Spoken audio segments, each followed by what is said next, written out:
I'd like to call to order a regular meeting of the Watchung Borough Board of Education on March 24th, 2022 at 7 p.m. May we please stand for the Pledge of Allegiance.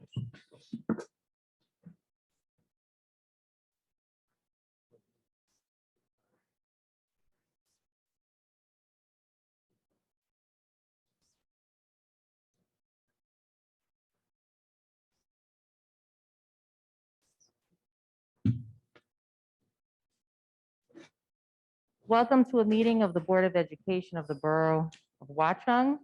Please be advised that this and all meetings of the board are open to the public and media consistent with the Open Public Meetings Act, and that the advance notice required therein has been provided. This is a regular meeting of the Board of Education of the Borough of Watchung at which formal action may be taken. The public will have an opportunity to be heard as shown on the agenda at points in the meeting provided for the public to address the board. Members of the public also have been given the option to submit public comments to the board secretary via email or written letter no later than 24 hours in advance of the meeting. Individuals submitting comments via email or written letter must state their names and addresses. Recording or photographing other than for private personal use requires the consent of parents/guardians whose children may be included in the image. This also includes live streaming. Can we have a roll call, please? Mr. Barbella, Here. Mr. Buccarelli, Here. Mrs. Harvey, Here. Mr. Ingracia, Here. Mr. Kraft is not here, Mr. McDonald, Here. Mrs. Murad is not here, Ms. Sedvani is not here, and Mrs. Scharf. Here. Okay, we have 6 board members present currently. Okay, can I have a motion to go into executive session? So moved. Is there a second? Second. Any discussion? All in favor, say aye. Aye. Any opposed? Mr. Pepe, can you please read the reason for us going into executive session? Whereas the Open Public Meetings Act, NJSA 10:4-11, permits the Board of Education to meet in closed session to discuss certain matters. Now, therefore, be it resolved, the Board of Education adjourns to closed session to discuss a matter rendered confidential by federal or state law, student matters. Be it further resolved, the minutes of this closed session will be made public when the need for confidentiality no longer exists. This closed session will be followed by an open session where action will be taken.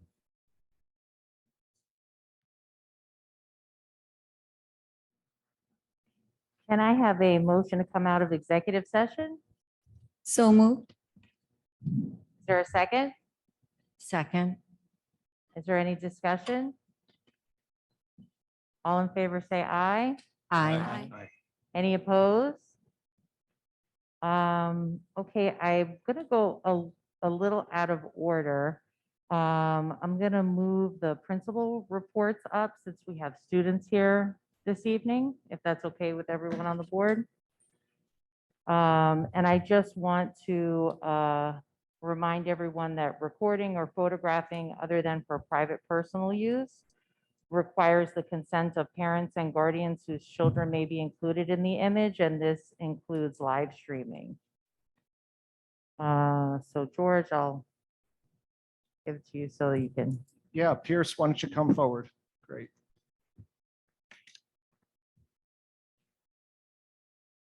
Good evening, everyone. My name is Pierce Gorenstein, and I'm Valley View Student Council Co-Vice President. I'm happy to present the Valley View Principal's Report for the month of March.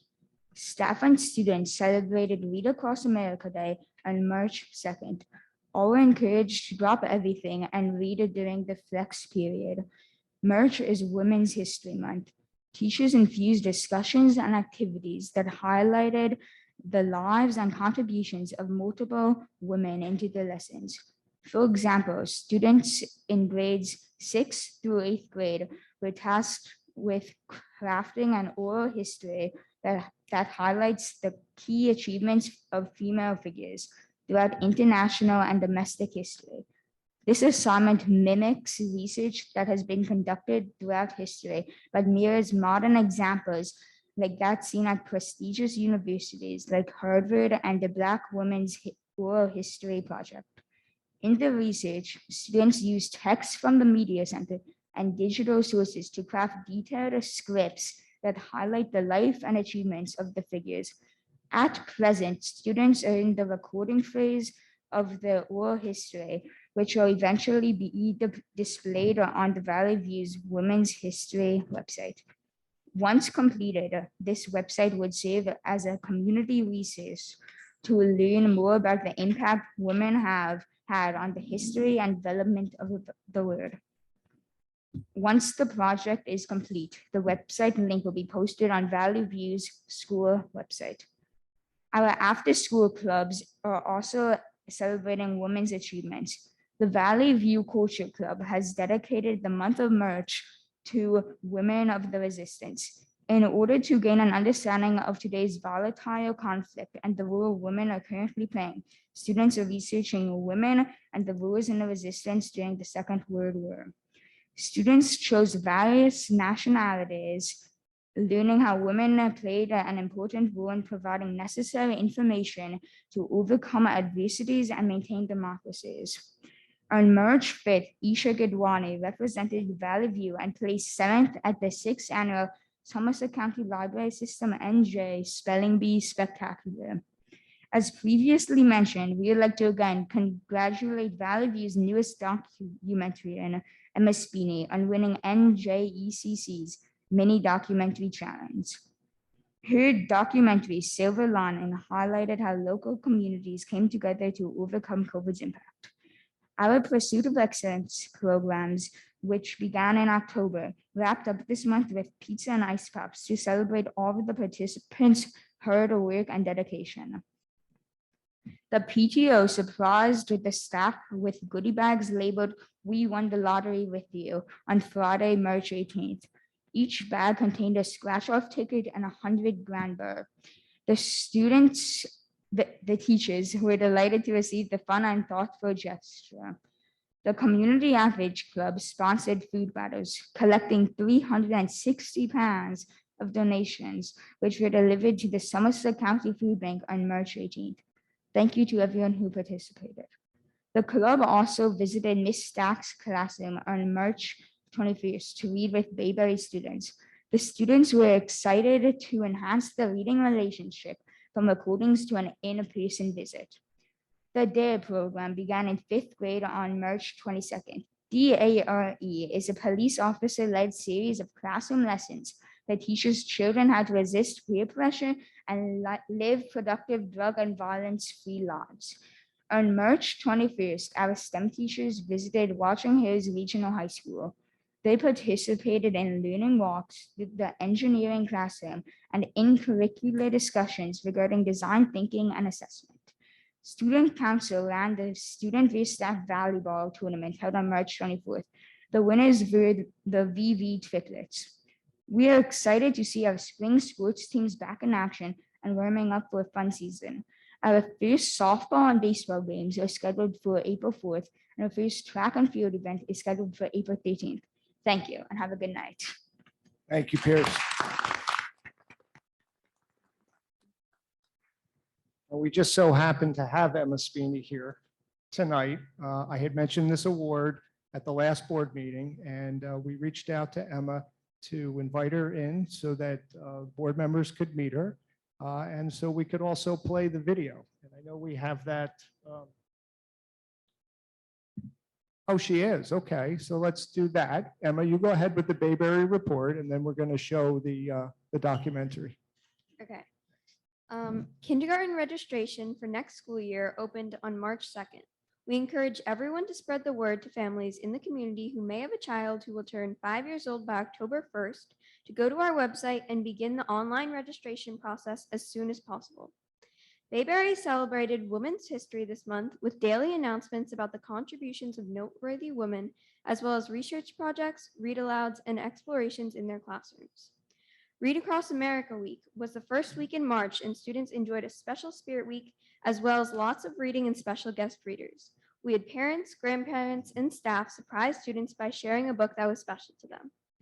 Chess Club started this month, and some students are learning about chess for the first time, and others are refining their skills by playing games with their peers. Thank you to the PTO for funding this club. Our students have been enjoying the partnership with the Valley View Community Outreach Club through virtual and in-person story times. We were especially excited to see some of our former students come to Bayberry in person. Thank you to the Watchung IDEA for their generous donation of diverse picture books that will help our students appreciate and learn about various cultures. The NJSLA testing dates were shared with families last week and are posted on our website. Grades 3rd and 4th will be testing the week of May 9th with makeups the following week. And coming up in April, the PTO book fair will be held April 4th and 5th with grades kindergarten through 4th and April 6th for preschool and parents. Life Touch Spring Pictures will also be held the same week on April 4th for grades kindergarten and 1st and April 8th for grades 2nd, 3rd, and 4th. Thank you and have a great night. Don't leave, Emma. So can you tell us a little bit about this documentary that you put together as we queue it up and get it ready to show to the audience? It's centered around the silver linings and the good things that came out of the pandemic, even though it was a really hard time, and the positive impacts that came from our community that we might not have seen yet. Terrific. Well, we're really proud of you and so pleased that the NJECC recognized you with this award. So we're going to, Thank you. here it goes.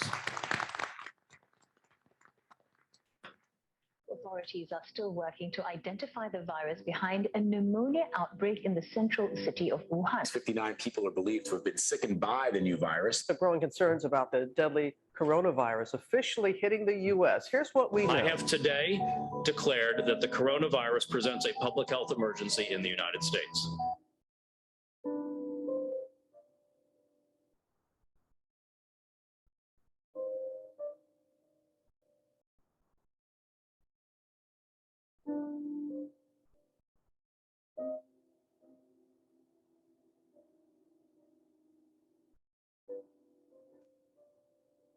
My personal silver lining from the pandemic is my dog, Marley. Because of the time we had during lockdown, my family was able to rescue a dog, which got me thinking, how are animals impacted by the pandemic? I decided to talk with a worker from my local animal shelter to answer that question. Hi, I'm Diane Ashton. I'm the Director of Communications at St. Hubert's Animal Welfare Center in Madison, New Jersey. Right after the pandemic began and the lockdown began, we were very concerned about the animals. We didn't know whether people would adopt. So immediately we put out a call for adopters and fosters, and our community really responded. A lot of people came to adopt. We had a lot of people fostering. We decided to switch to appointment only, and but our community really stepped up and helped us at the beginning of the pandemic. So one positive occurrence that came out of the pandemic was that we put out a call for foster homes for people to bring dogs and cats into their home during the pandemic. And we were amazed by the response. About 1,300 new foster applications came pouring in.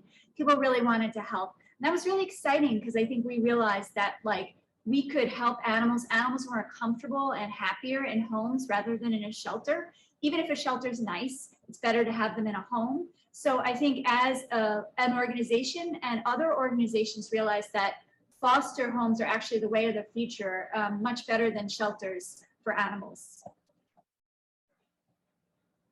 I think one silver lining to the pandemic is that we realized how much people love their pets and will do anything for animals. We had such a huge response. People adopted, they fostered, they volunteered. We had a free pet food bank to help people in need. But I guess the big thing is that we were worried that maybe people might give up their pets during the pandemic if they got sick or lost their jobs or their homes. But that turned out not to be the case. We find that people think of pets as family, and they'll do anything to keep pets in their homes with their families. But animals weren't the only thing positively impacted by the pandemic. The environment was impacted as well, and much more than I ever realized. I decided to talk with an officer from the Department of Environmental Protection to find out more. My name is Doug Spini, and I'm an environmental specialist with the New Jersey Department of Environmental Protection. Some of the silver linings that came out of the pandemic on the environmental front that I can think of was around air pollution. Specifically in 2020, during the lockdown, there was a reduction of 40% in CO2 emissions in the United States from mobile sources.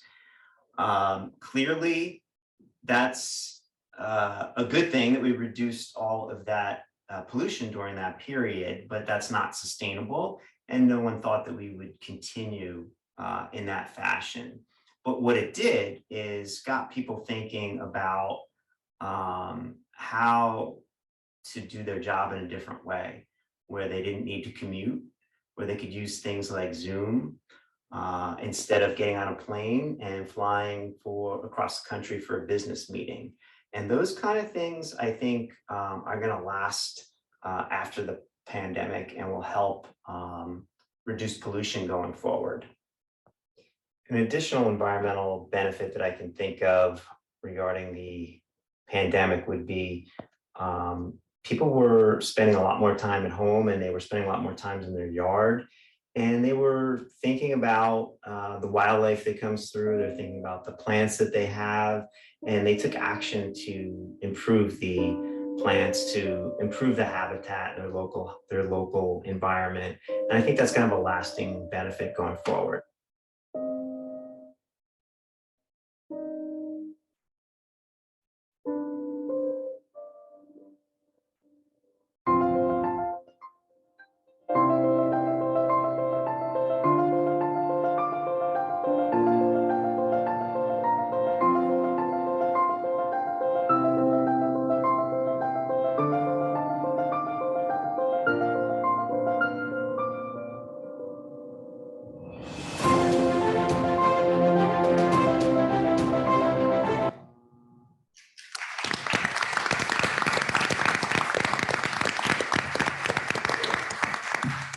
Very impressive, Emma. Thank you for giving us permission to show it this evening, and thank you for being here and for jumping in at the last second and reading the principal's report for Bayberry. So thank you.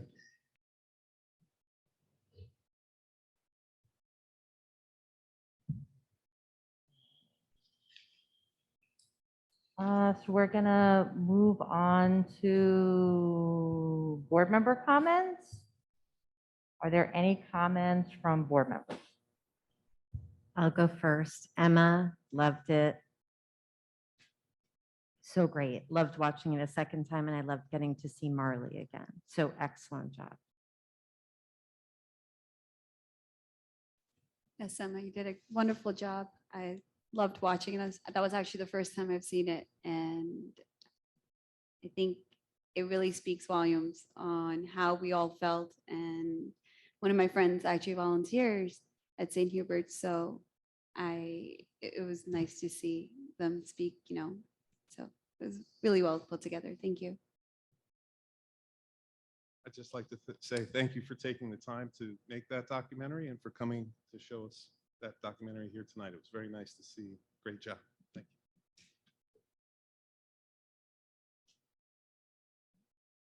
you. I also would like to thank you for coming. It was wonderful.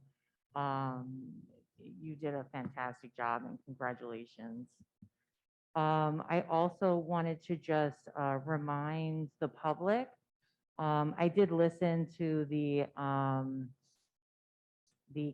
last council meeting, and there were a lot of concerns about Mobus field and the playground not functioning at this point. And I know that the council is working really hard on getting that together. And I did want to remind everyone that, we do have the Bayberry playground open to the public. It is not accessible during school hours, but that is an option just in case. And I just wanted to thank some of the council members who did, I didn't know if you were telling me something. I did want to thank some of the council members who did mention that as well. And I'm sure they're working diligently on getting the other playground up and going. Any other board member comments? Okay. Okay, so we're going to go to the superintendent's remarks. Great, thank you, Mrs. Harvey. We have the budget presentation this evening, but before we get to that, I just want to make a couple of remarks and allow Mr. Pepe to set up a few more chairs. So first, I want to thank the PTO again for their generous support of our students. Tonight on the agenda, you'll see field trips for Bayberry. Trips for Valley View were approved at a previous meeting. The PTO is generously sponsoring the transportation, and it's making a real difference for us as we continue to look for ways to conserve resources. On a separate topic, as you know, we have 2 makeup days on the calendar right now because of the emergency closure in January. On Friday, April 22nd, which is the second Friday of the spring break, the last day of spring break, we will be having an early dismissal schedule. On the Friday before Memorial Day weekend, May 27th, we'll be following a full day schedule. I also want to remind everyone about the Zoom meeting regarding the referendum ad hoc committee on Monday night at 7 p.m. A mailing was sent to all Watchung residents, and information is on the district website, and there'll be more about that later in the meeting, I'm sure. So we have the principal's reports, and let me also add that Read Across America was wonderful, and thank you to Mrs. Salinger for inviting me in. She did that at her own risk and ended up having me there for 40 minutes. I didn't want to leave. I was enjoying it more than the kids. So next is the budget presentation. So we will put that up on the screen, and I will begin. I'll stand at the podium, and then Mr. Pepe will take over.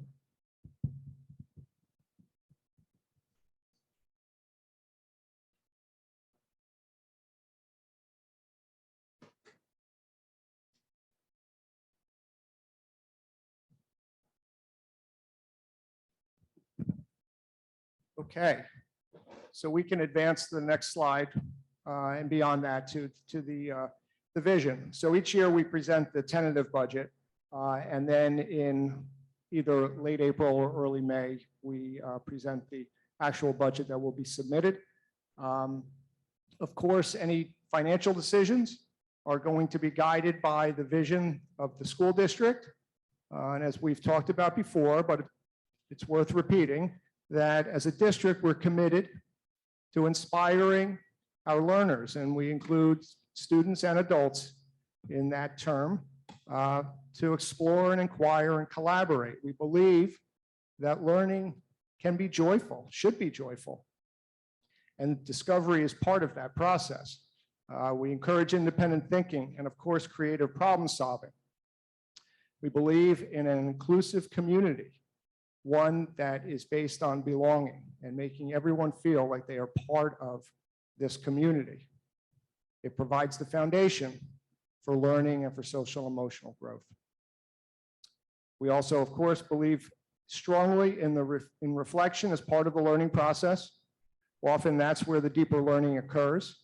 And we know how important it is to make sure that our students are making ethical decisions as they grow and embrace differences and prepare for a very complex world. The next slide just has some main points about this culture of inquiry, equity, and collaboration that we believe so strongly in. You know, at the heart of it is student engagement in an authentic learning process. We believe in that kind of real world experience, experiential learning in authentic ways. This year, more than ever, we've been focused on innovative instruction, on design thinking and creative problem solving, not just in our STEM program, but across the disciplines and the entire instructional program at both schools. Communication and collaboration are important skills that we're teaching our students and developing in them so that they are prepared as they grow and move through the school. Social emotional learning continues to be a strong focus and an important one as we seek to create that safe, culturally vibrant, inclusive learning environment. So for our budget objectives, and these have remained constant for the last 2 budgets, that Mr. Pepe and I have worked on in conjunction with the board. One, we want to improve teaching and learning, and we want that learning process to be aligned with the district vision. We want to improve operational efficiency and reduce our expenditures. We make it an objective to stay within the 2% cap. And we want to balance the budget without decreasing our fund balance and always keeping our mind on how we are going to increase reserves as we move through each budget cycle. So I'm just going to review real quickly about a brief history, I guess I should say, of the last two budgets. Some of the accomplishments we had in the first budget were to create special services positions that were previously outsourced. We added a behaviorist position, a speech therapist position, and a certain number of in-house aides. We were able to stabilize the special services costs, which were taking up a significant portion of our budget and had been growing over the years. We also took the opportunity to redesign the preschool, make it a full-time program with the full-time teachers, and ensuring that we had the creative curriculum in place. We reduced the number of systems and platforms that we had, and we brought in Genesis for a range of different purposes, including the student database, lesson planning, curriculum, and teacher evaluation. And last, we were able to restructure technology support services, and that's how we ended up with Aaron, who is running the soundboard for us this evening. Okay, this year, we were doing this doing the budget for last year. The accomplishments for this budget that we are currently in 2021-22. Again, we did some more restructuring, and we were able to conserve some resources there, working with the schedule and moving to 3 full-time employees as opposed to 4 with part-time roles. We were able to restructure the ESL and world language staff at Bayberry, and that helped us reduce costs. We were able to maintain all other staffing levels, and we're always focused on continuing our professional learning and our collaboration. Okay, so for this year, it's a little different. We've already restructured in many ways. We looked for other ways to do that, but we just can't with the enrollment and with the current demands of the state. So we are looking at using our federal grant funds to enhance academic and social emotional opportunities, to use those grant funds to expand counseling services at Bayberry, and also to enhance our mental health supports, and again, to help with developing that culture of belonging and inclusion. We have to address a staffing shortage for the ELL students because of an influx of enrollment, and that's a state requirement. So that's a compliance issue. So that's what we're looking to do this year. We're also able to maintain all of their staffing levels and to keep our professional learning and collaboration in place. Mr. Pepe will talk a little bit more about what this means in terms of the actual numbers. Go to the next slide. Here we go. Introducing our esteemed business administrator, Mr. Richard Pepe. Good evening. So the theme of this, you can go ahead, Aaron. The theme of this presentation of this year's budget is I kind of wish we hadn't done such a good job last year. Because one of the things that you do when you start a budget is look at things that you can pull out and cut. And we had pretty much cut all of the fat last year and the year before. And so we're in a position now where there's not a lot to pull from. But we'll get to that. We'll talk about the numbers in a minute. So the first slide just talks about the timeline, how we got to where we are and where we're going next. The process for the administration starts somewhere in November, works through January, and then somewhere in January, we start bringing in input from the board through the Operations and Finance Committee. And which brings us to today, March 24th, where we are presenting the tentative budget. So we've done all of the revising, all of the taking input and trying to find new ways to do things. And we are ready now to present what our budget will be pending county approval. So the next step after tonight, I submit it to the county on Monday. And then coming back in April, we will have the official vote to adopt the budget after the county has reviewed it and given us the green light to move forward. And finally, right after that, we have the posting of the budget on the district website. So it all starts with enrollments, the budget software we use. This is kind of the starting point is we have to say, well, let's take a look at where our enrollment goes. And these projections are entirely made up of estimates. There's really no real way to know exactly how many people are going to move in, move out, how many preschoolers are going to sign up next year. Even kindergarten can be difficult because not everyone coming to kindergarten was in our preschool. So what we do for the sake of estimating is we just take last year's numbers, move everybody up a grade level. So I use the current year's level of 7th grade becomes my prediction for next year for 8th grade. And this year, 6th grade becomes next year's 7th grade. And you'll see the total projection is going down by 9. That doesn't necessarily mean that we anticipate having a lower enrollment next year. It's just that using this method, that's where we end up because it happens that our 8th grade class this year has 65 students and our kindergarten class has 9 less than that, 56. So when I drop off the 65 and then I estimate next year's kindergarten as the same as it is this year, we have 9 less students. Last year, we predicted 15 less students, but as you see, last year we ended up going up 18 students. So it's a best guess. We did have a good year. We were able to bring a lot of new students in this year, so we're happy about that. And we hope that we can continue that and that 629 will be more like in the 640s.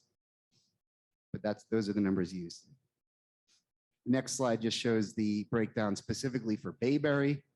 And it shows, each row is a prior year going back 5 years and showing you what we're projecting for next year. Next slide is Valley View.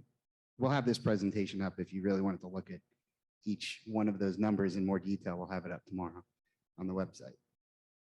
But that's where it all starts. So we say, okay, what's our enrollment numbers? Because that number is used for some of the calculations that the state software makes. So go ahead to the next slide.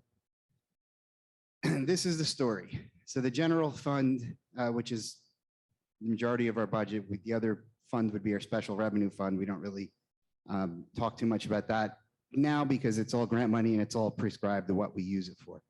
But the general fund revenues, we are looking at a total budget for next year of $14.8 million. This is broken up in $12.5 million from local tax levy, 225 and others.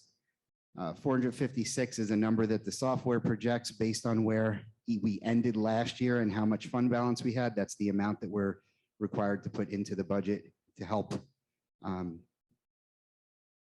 It's basically extra money that we have left over in a prior year because we did a good job with spending. We have that money to help with the new year.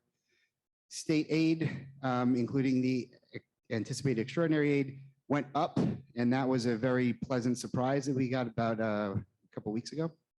And the withdrawal from capital reserve has to be reported here because it's part of the story, but understand that it also equals an equal amount of expenditures that are capital projects that we are funding through the capital reserve. And just one note about this, what we did this year, because some of those projects that we're withdrawing from capital reserve for are projects that were in the referendum. And since the referendum did not pass, we looked at what are the projects that we're most concerned might not be able to wait until we're able to go back out for another referendum. So this is kind of a safety to say we have this in the budget, but we're not planning on using it unless those things actually start to break down. So we're hoping that a good chunk of that 642,000 is going to go back into capital reserve at the end of the year, as long as things go well. Right. The bottom half of this shows, so those are the actual numbers of the revenues. The bottom half shows the real story about changes. So our local tax levy increase is the maximum 2%. The state aid increase of $154,000 was a lot more than we anticipated. Well, it's more because we always anticipate flat state aid because you never know what's going to happen with the state. But this was actually a pretty good number, so we were pretty happy with that. And we go to the next slide. Oh, hold on. I'm sorry. Go back 1 second. At the very bottom, I just wanted to point out that when you look at the amount of money from our increases that is available for our operating costs, it's actually only $117,100 more than we started the year with. So what that means is we have certain fixed costs that increase automatically. And we're going to see a little bit of the story in just a minute. That's all the money, the $117,100, that's really all we have to increase over anything we had in last year's budget. Okay, next slide. All right, so here's the story of that increased fixed operating costs. So our salaries, just our anticipated increases for salaries and health benefits which is contractual, is $281,804. And we had a tremendous increase in student transportation this year. This is a result of what happened last year. In our current year's budget, we had anticipated a typical 5% increase in student transportation. But when our prior transportation company decided not to renew and we had to go out to bid, the costs went up by like 40%. So from last year's budget, not what we're actually spending this, but from what we budgeted last year to what we had to budget this year for transportation, it went up like a little more than 40%. So that's a big chunk of money that's contractual. There's nothing we can do about that. So that total for the increase in fixed operating costs is $487,000. So if you subtract that out of the increases in actual revenues, that's where I get that $117,100, meaning that anything we want to do any new positions, any new programs, that's how much we have. And back to my original comment about how I wish we hadn't done such a good job last year of cutting, a good chunk of that $117,000 actually went to just putting back things that we had to cut last year. So it wasn't even really anything new. It was, we made do without last year in the current year. And so we put some of that back in. All right. You can go to the next slide.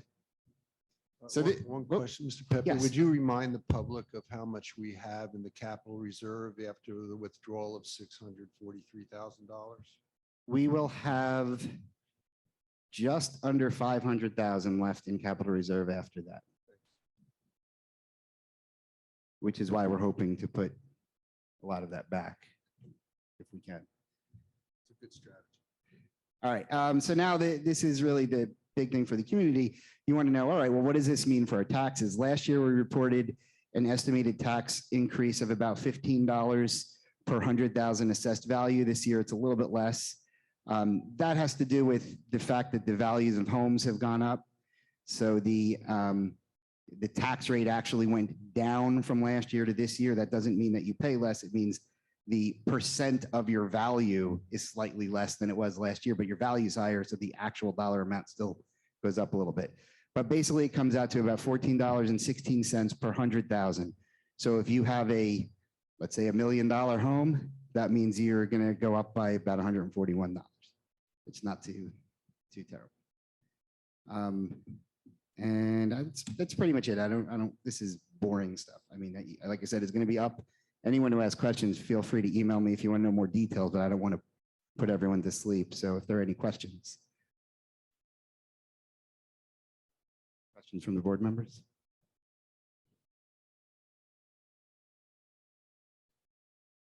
Okay, thank you.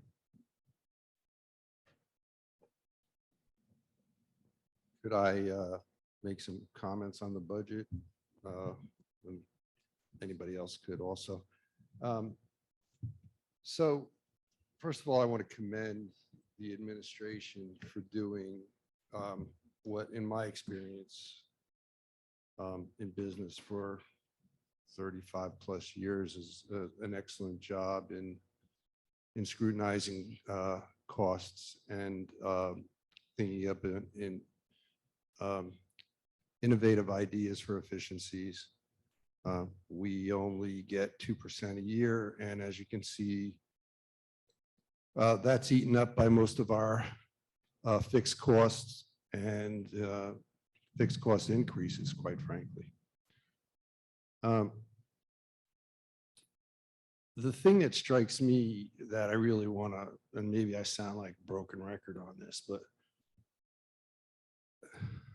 there was misconception going around about the referendum that we could do it in a new one in March. Well, it's the end of March. I don't see us doing one maybe even this year, the way we're going. And the other thing that was a misconception in that famous flyer was we should be adding to our capital reserves. Why don't we just add to our capital reserves? And in the meantime, stuff needs to be fixed, right? And so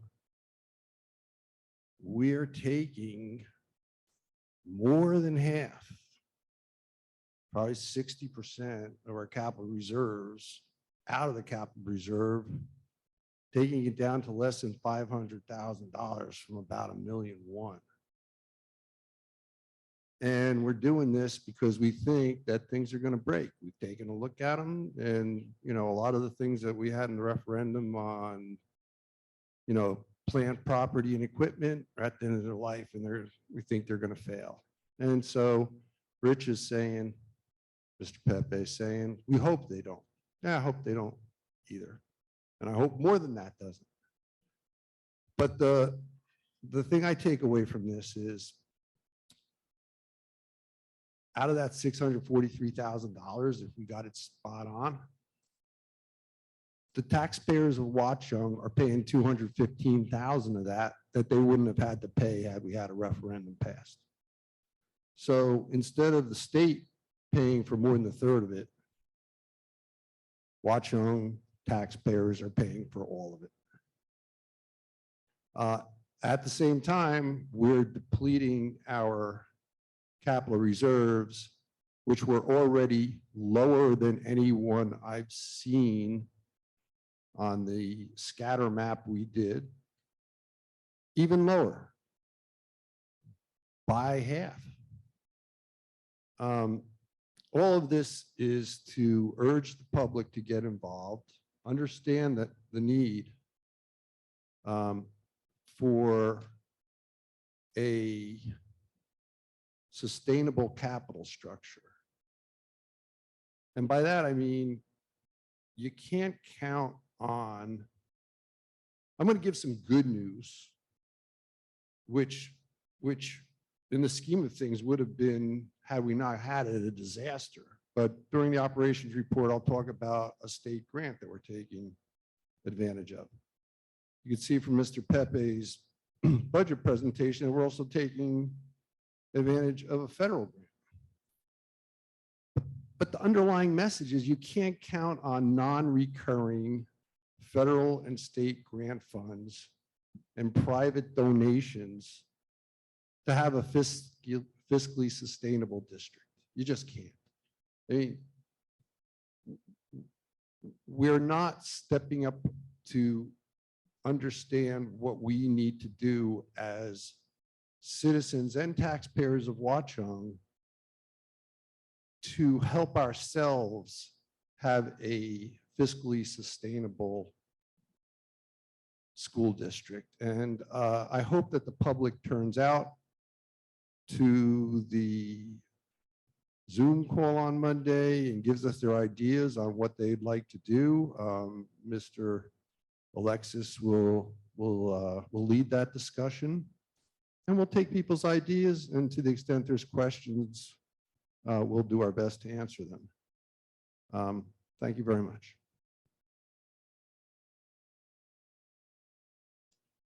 I'd like to thank Rich Pepe for his presentation, and also to thank our committee chairman, Rich Buccarelli, for his presentation and for the work that he's been putting towards this.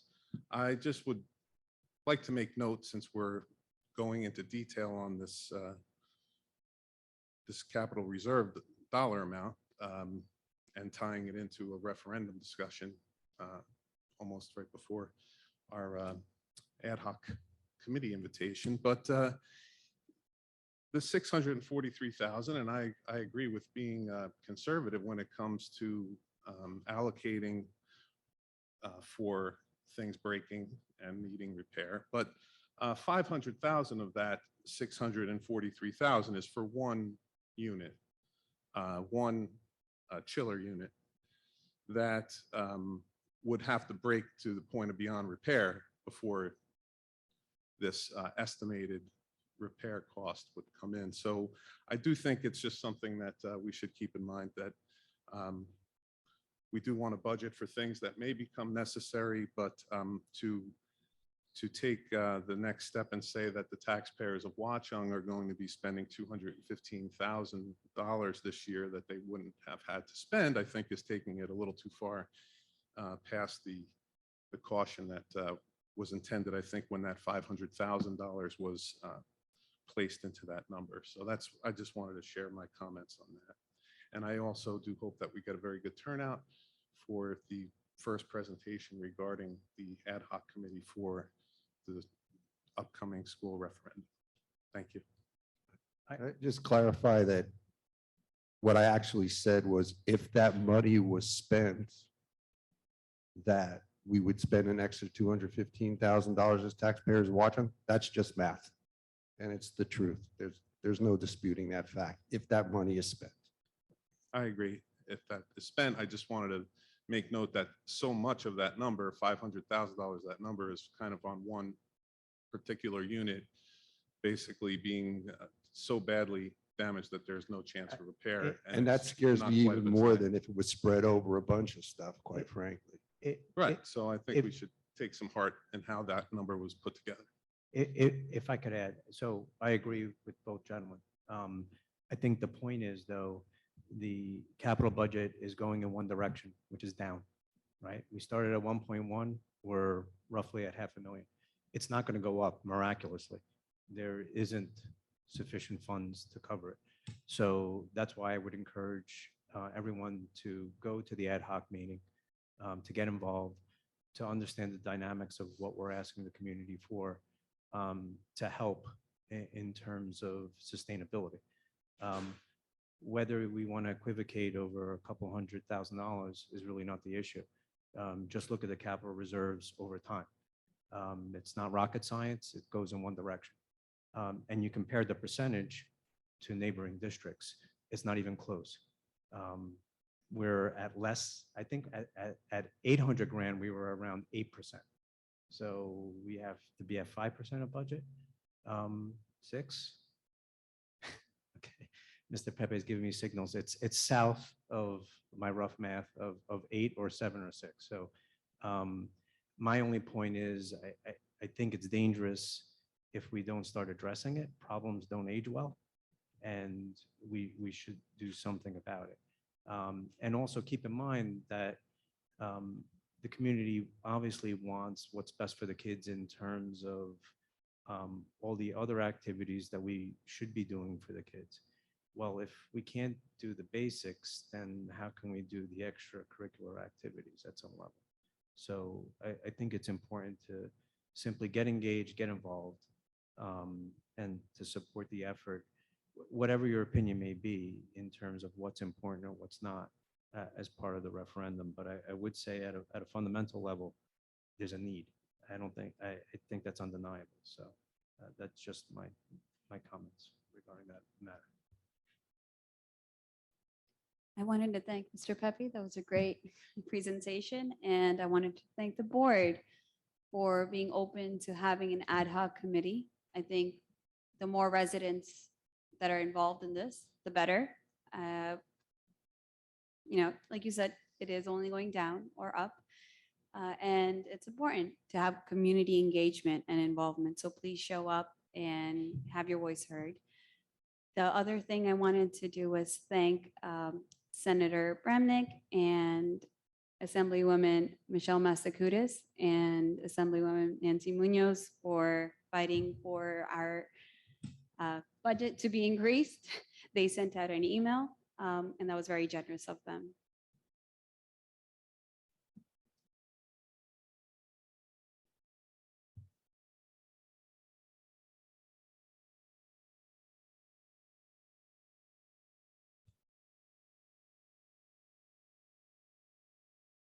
Okay.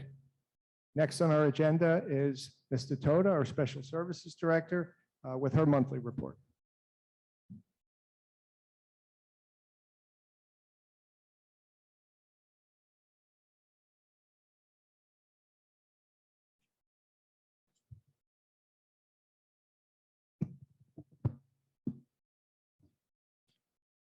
That was my fault. Out of habit, I turn lights off, I turn microphones off.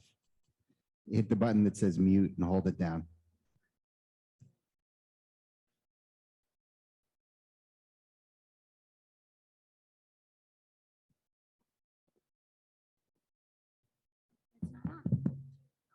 Hello? Okay, that one's on. I just need to be like 2 inches shorter. Will it stay there? All right, thank you, Mr. Alexis.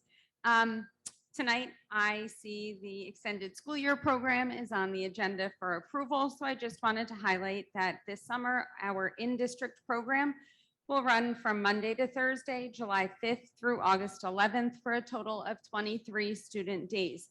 To assist our students in transitioning from Bayberry to Valley View, our program this summer will be held in both schools. Students who are currently in preschool through 3rd grade will participate this summer at Bayberry School, and students who are currently in 4th grade through 7th grade will participate at Valley View School. The hours will vary based on the schools and the programs, and we are again looking forward to including STEM, visual and performing arts, related arts, and social emotional learning opportunities this summer. The 2022-23 preschool program and the summer preschool program are both open for applications. The forms are included in the weekly community events email from the district.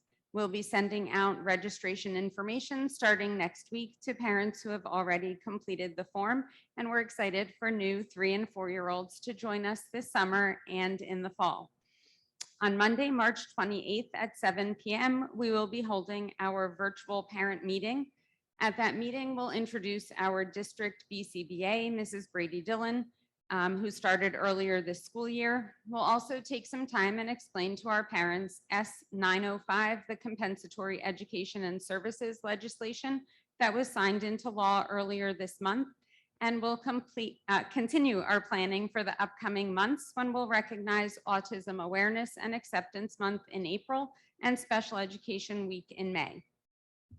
On April 6th, we'll recognize our paraprofessionals, our teachers, assistants, and our aides by thanking them for the important role that they play in our schools, in our classrooms, and for our students each day. Monday, April 25th, we have the next virtual parent meeting, and on Thursday, May 5th, the Watchung Hills Regional High School will hold a sending district CPAG meeting in person at the high school to discuss the transition to the high school. Thank you. Thanks, Mr. Toda. Do you want me to shut it off or leave it on? Leave it on. Okay, thanks. The last part of the superintendent's remarks include the enrollment reports, which remain consistent. The current enrollment is 638. That's 22 more students than we had enrolled at the start of the year. That'll conclude my comments, Mrs. Harvey.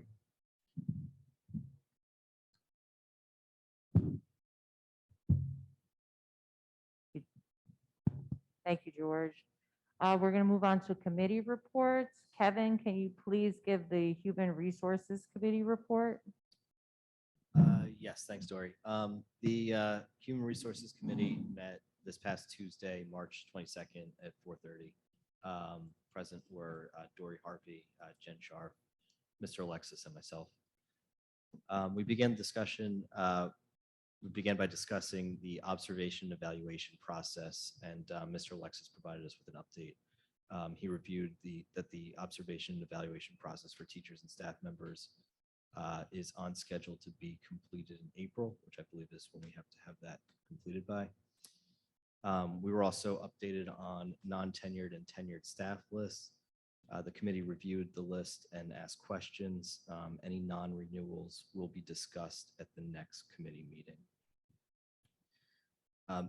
Mr. Alexis, I believe, touched on this earlier, but he also explained to us the background and complications with requests for personal days on the emergency makeup days that we have. The committee was in favor of unpaid days for teachers who made vacation plans. The board agenda has been revised.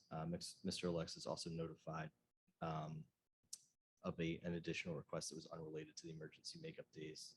And that resolution will appear on the board agenda tonight as well. Next, we reviewed the 12-month calendar for 2022 to 2023. The committee was in favor of the calendar, and Mr. Alexis explained the history and the changes over the last 2 years, specifically regarding office summer hours at Valley View and Bayberry. We next discussed the summer Title I coordinator at Bayberry position, and the committee was in favor of this appointment. Mr. Alexis explained the rationale for the stipend. And finally, with regret, we will be accepting a custodian resignation tonight, and a search for a replacement is currently underway. That's all the updates we have. Thanks. Thank you, Kevin. Rich, can you please give the Operations Finance Committee report? Sure. We had a meeting on Wednesday, March 16th. All were present.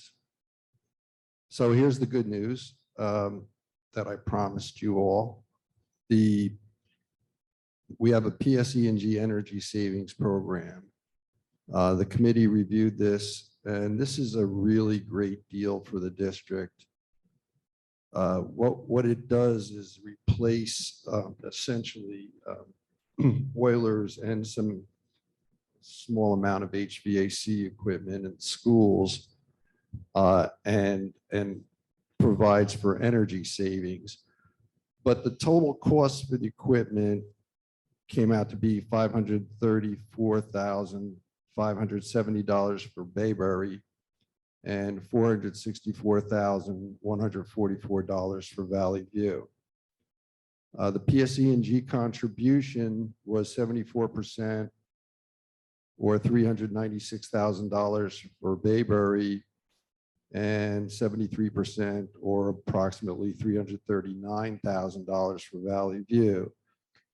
So the total cost to the district will be $138,000, $139,000 rounded to Bayberry, and $125,000 to Valley View. And the way we're going to pay this is over time, 5-year no interest payment plan, which is excellent. And so the annual cost to the district, let's just aggregate these numbers now, it's going to be about $53,000, $54,000. However, the projected energy savings, which I think you would take with a grain of salt, but if they're anywhere in the ballpark are substantial, would be about $40,000. So that the total cost to the district is going to be about $12,000. That's after the savings. The savings come annually.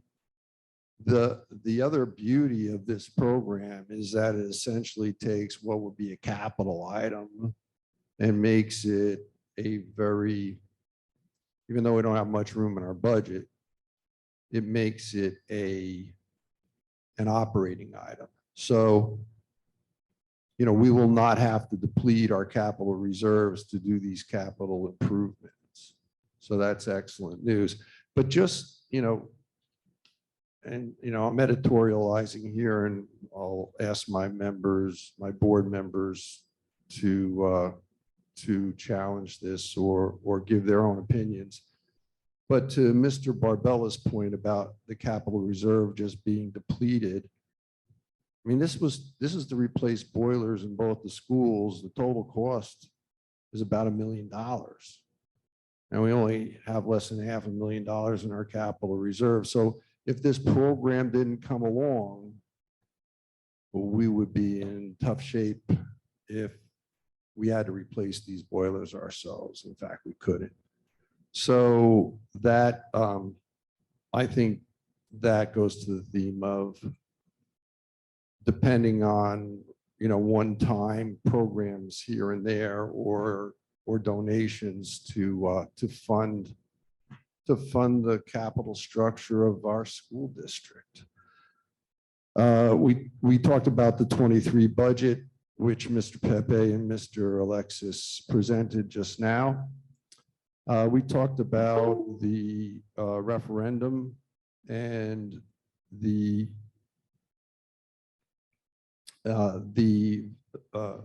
virtual presentation or town hall-ish type thing we're going to have in Zoom on Monday evening. We also, and I didn't discuss this with my fellow board members, but did send a note around without any response, so I assume everybody was okay with it. We asked if who would be interested in being a part of the ad hoc committee from the board. And we got a pretty good response. 7 of the 9 members were interested in at least being doing some role on this committee. So with that much interest and with us only being able to have 4 people without having a quorum at any meeting, which we would have to, announce and have pursuant to the Open Public Meetings Act, I made the suggestion, I take it was fine with our fellow board members, that we have 3 sort of permanent members of the ad hoc committee from the board, or permanent representatives, which would be myself, Anthony Ingracia, and our president, Dory Harvey, because she's on all the committees and has a pretty good overview of what's going on with the board, and that we would, as needed or as desired, rotate one of the other board members in as I said, as needed or desired. So we have that on Monday night, and the meeting will be recorded and the video will be shared by the full board. This is going to be a fairly open discussion, fairly unstructured. Mr. Alexis will moderate, and we'll do a lot of listening. And I hope we have a lot of constructive input. Mr. Alexis also informed the committee that the district is undergoing a federal grants consolidated monitoring desk audit. And these audits, I don't want to prejudge these audits, but I'm hopeful that we'll do well. And the administration will update the operations finance committee when feedback is received from the state. And Mr. Pepe also informed the committee that the district is required to go to market for healthcare benefits. We have to do this every 3 years. They're categorized as extraordinary unspecifiable services. Such do not require the district to take the lowest bid. And we're going to look at all of the options, including what the transition costs would be if we change to another healthcare provider. Finally, we are still trying to get the Phillips Field lease and shared services agreement agreed with the town, and hopeful that that will be done soon. In the meantime, the fields are being prepared for spring training for the Little League. Mr. Pepe, did you want to give the supplemental post-meeting news you had? Which news? I'm sorry. I thought there was an email about the Oh, audit. we sent an email, yeah, that there's the revised board secretary's report and treasurer report. Is that what you're referring to? Yeah. So on tonight's agenda, you'll see that there's a revised board secretary and treasurer's report from December. What happens is we get an audit, and in our audit, we get certain adjustments that have to be made in the accounting software where the auditor kind of disagrees with how our accounting software does things and says, no, we want it over here, not over there. So they give us a series of adjusting items. And sometimes it makes the cash balance from one fund change and a cash balance from another fund change. And We discovered after we had the board approve our December board secretary's report and treasurer's report that those reports that had been printed did not include the audit adjustments because we waited until after the audit presentation to post the audit adjustments. So I know this is very fascinating. Everyone is just really excited to hear about this. But because of that, we have to have we have to have the board approve a revised board secretary and treasurer's report tonight, so that starting with the January, the numbers that we start at the beginning of January match what's on record as the end of December. Yeah, I just wanted to highlight that because I consider anything that's a change to an audit report a very material item. So thank you. That's all I had.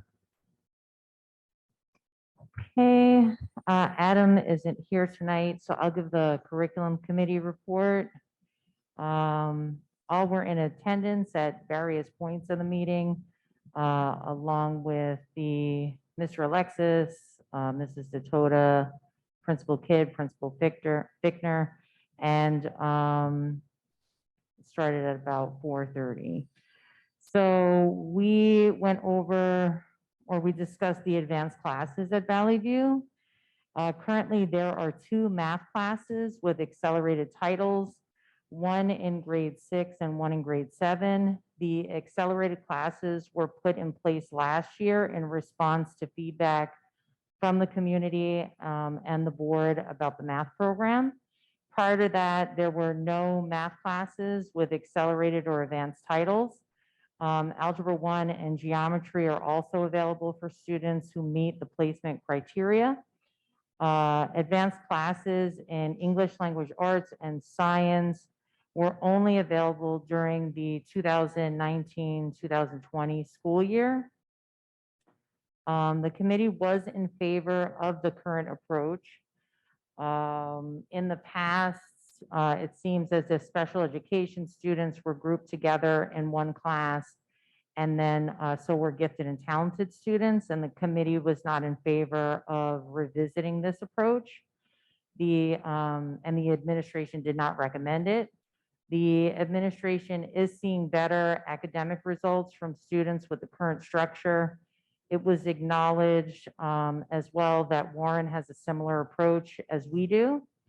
5th grade has a different structure than grades 6 through 8 because it's still elementary school, even though we house our students in the middle school building. The committee's approach maintains flexibility for students to move into what best fits them, depending on their academic development for that school year. And approaches and opportunities afforded to students are extension activities, differentiated instruction, student choice activities, the SOAR program, and continuing to provide additional opportunities for accelerated students. The committee was informed that there would be an open house sometime around May for parents whose children are entering 5th grade, but will be open to other grade levels which could not experience an open house due to the pandemic. And more information will be provided as the open house is coordinated. The committee felt it would be productive for Principal Kidd to provide the whole board with more information about how the math program is structured at Valley View and the results that she has experienced. So Principal Kidd, if you could you please give the board just a little bit more information on the curriculum committee. We're lucky to be able to speak to you directly, but not every board member does. Thank you, Ms. Harvey. Everything that Dory said is absolutely accurate. This is our first year implementing true advanced courses, accelerated courses at Valley View. In the past, there were opportunities where kids were tried to group them by what they thought their ability was, how they did previous years, state testing, things like that, scheduling wise, so they were in the same class. But it always didn't work out because of the nature of a middle school schedule. They have different needs. They may choose different foreign languages, things like that. So it didn't always work out. There was not a separate curriculum or separate texts for those math classes in grades 6 through 8. So this is our first year. where we actually took sixth graders and we have them in sixth grade math, sixth grade accelerated math. Seventh graders are in seventh grade math, seventh grade accelerated math and algebra 1. And eighth graders are in eighth grade math, algebra 1 and geometry. So those are the levels that we put in place this year. We've met multiple times throughout the year. The math team is a professional learning community. We're looking at student performance. We're looking at results from things like iReady, internal assessments, and kind of measuring the kids. So it's very complicated this year because we put these different levels. I can't stand turning like this, sorry. We put these different level classes in place at the same time as we're coming back from a pandemic. So obviously there were some gaps for kids depending on how well they could learn independently. So as we're looking at accelerating the courses and giving the more rigor to those kids who placed in those higher courses, we're also making sure we're not skipping over key concepts that they need foundationally for their mathematics courses. I'm not quite sure if there's any other questions from the board regarding the math levels that were put in place, but it is an ongoing process. We're continuing to look at the math placement criteria, the different resources that we're using in the classrooms, and we're currently revising the curriculum next year. Any questions? Anyone? No? All right, thank you very much. Okay. And then we also, thank you, Principal Kidd. We had a special services update, which some of it I might be repeating, but Mrs. Dakota continues her focus on student and family support. The access testing for ELL students is beginning. Autism Awareness Month is being celebrated with a special outing at the Patriots baseball game in May. Hallways are being decorated. The next CPAG meeting, as she said, is March 28th. Before and after care during the summer is being considered. The new compensatory education law, which requires an IEP meeting for all students affected by the pandemic before the end of the calendar year, was explained to the committee. This will be a time-consuming effort for the child study team. Mrs. Dakota also provided an update about her new role as foster care stability liaison and talked about ideas for using the website to educate parents. She also is looking into ways to communicate with and educate ELL families. The ESY program, based on the success of last year's program, this summer's ESY will continue with a similar model, but it will run at both schools. The committee reviewed the program summary sheet and was in favor of it. Summer Pursuit of Excellence program, the committee reviewed the program summary sheet for each school and was in favor of them. Valley View is piloting an interdisciplinary project-based unit this summer. These items will appear on the board agenda as the summer Title I programs. Summer curriculum writing. Summer work is currently planned for social studies, health and PE, and visual and performing arts. Additional state required changes pursuant to the NJSLS are also under consideration for summer work, and ELA consolidation, which would provide the foundation for electives in the 23-24 school year, is tentatively planned. An update will be provided when plans are finalized. The committee was in favor of electives or more electives for students in English language arts. Emergency makeup days. The current plan is to have a half day on Friday, April 22nd, and a full day on Friday, May 27th. End of the year activities / promotion ceremonies. At Bayberry, grade level celebrations are being planned. Kindergartners will perform a play and have a move up ceremony. Second graders will perform a play. Third graders will participate in a recorder concert, and fourth graders will enjoy a farewell concert with a video tribute along with an evening art show. Fourth graders also will have the traditional picnic. The first grade celebration is to be determined. A Valley View move up day is in the planning stages, as is the collaboration with the 8th grade committee on end of the year events. The enrichment program timeline, this was postponed until the next meeting. The NJSLA, this attachment was provided for information only, and letters from the principals will go out to families shortly. Homework-free and assessment-free zones, the guidelines were shared with the teachers and no changes were suggested. When we move closer to spring break, we'll share the guidelines with families. The FISERV STEM enrichment update. In attendance were representatives from FISERV, Berkeley Heights, and Watchung. From Watchung, it was Mr. Alexis, myself, Adam Kraft, and Rita Sedvani.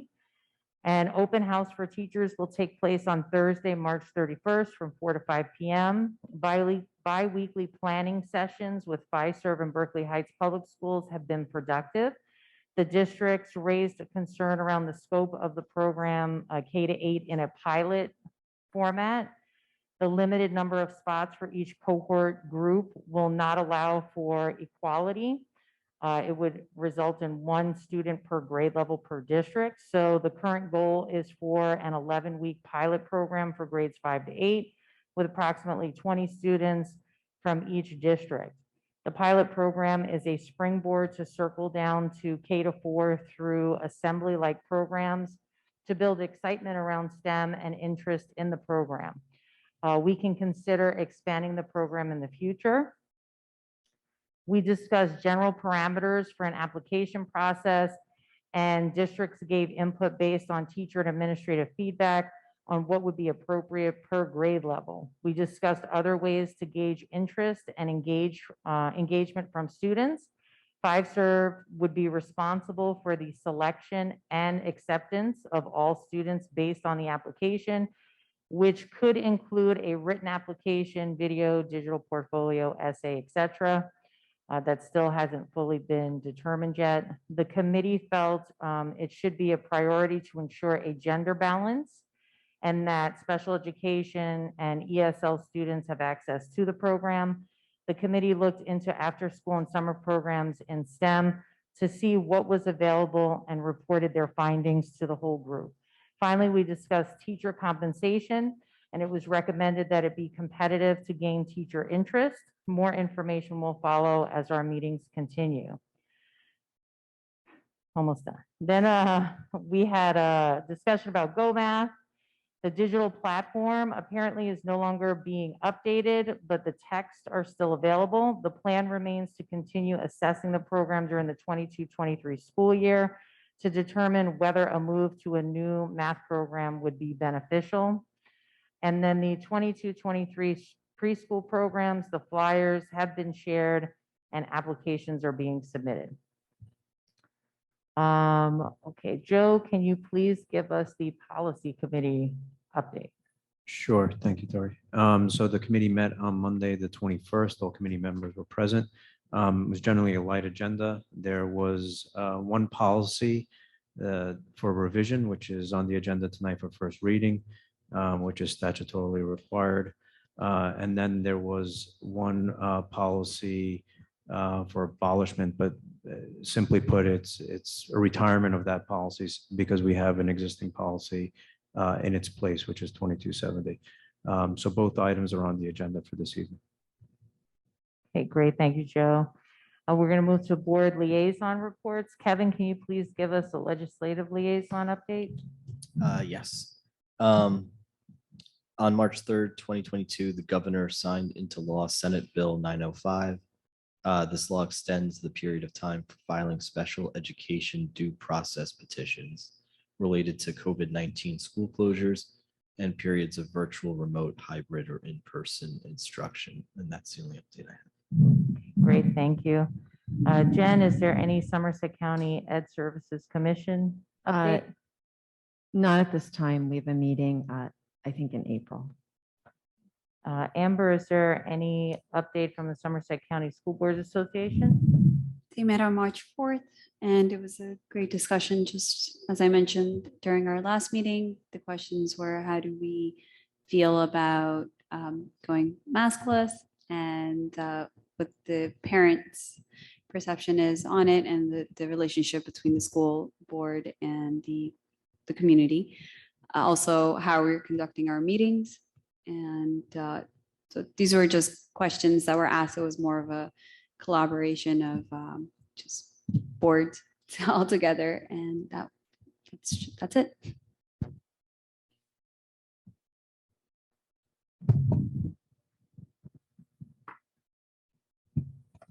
The New Jersey School Board Association update. I just wanted to make sure that everyone completes their mandatory training. Some of the training sessions have been postponed. If your sessions were delayed or canceled, you would receive a notice from the NJSBA if you were registered for it. So make sure you contact Mr. Pepe and myself if you need any assistance. In addition to mandatory training, I again wanted to remind the board that the NJSBA offers webinars, podcasts, virtual conferences, and Facebook Live events. Some upcoming webinars are modernizing your return to school on April 26th and virtual collective negotiations on March 30th. There's also a webinar on School Ethics Act updates that you can watch. You can always follow the NJSBA on Facebook and Instagram for any latest updates. Recent online events have been the podcast conversations on New Jersey education, finding the right mask policy for your district, and a Facebook Live event, evaluating the superintendent, all of which you can listen to at your convenience. Finally, we will have our annual board goal setting occurring during our June 23rd board meeting, in which we will have our board retreat. So please, board members, start thinking about what measurable goals you are interested in the board creating. I will work with Mr. Alexis to put this topic under board business for discussion during the May 12th and June 9th board meetings, and send all suggestions given by board members to Gwen Thornton, our New Jersey School Board Association representative, since she is the moderator of our board retreat. So please make sure you're prepared with suggestions for those discussions. Okay, we're going to move to community engagement. So for the PTO, Kathleen Roberto Ferrara, is there a PTO update tonight?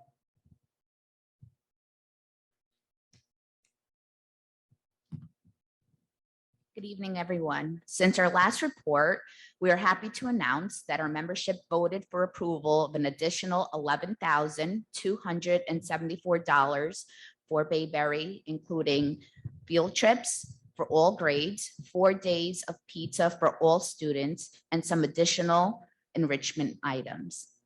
$5,490 for Valley View for 4 days of pizza for all students. Currently, our community is working with 688 Boutique for a fashion show. It's going to be hosted at Water and Wine on Saturday, April 9th. We have our spring photo shoots going on.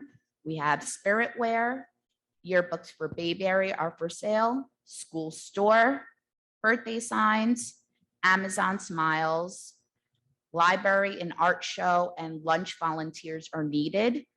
The food trucks will return as of April 1st from 4:30 to 7:30. We'll also have our spring cleaning on April 1st and 2nd, and our book fair on April 4th through 6th. If you should be looking for any volunteer opportunities, please visit our website at www.watchungpto.com. Our next meeting will be held on Tuesday, April 26th at 7:30 p.m. via Zoom. Thank you. Thank you. For WEF, Mrs. Coquiata, is there any WEF update tonight?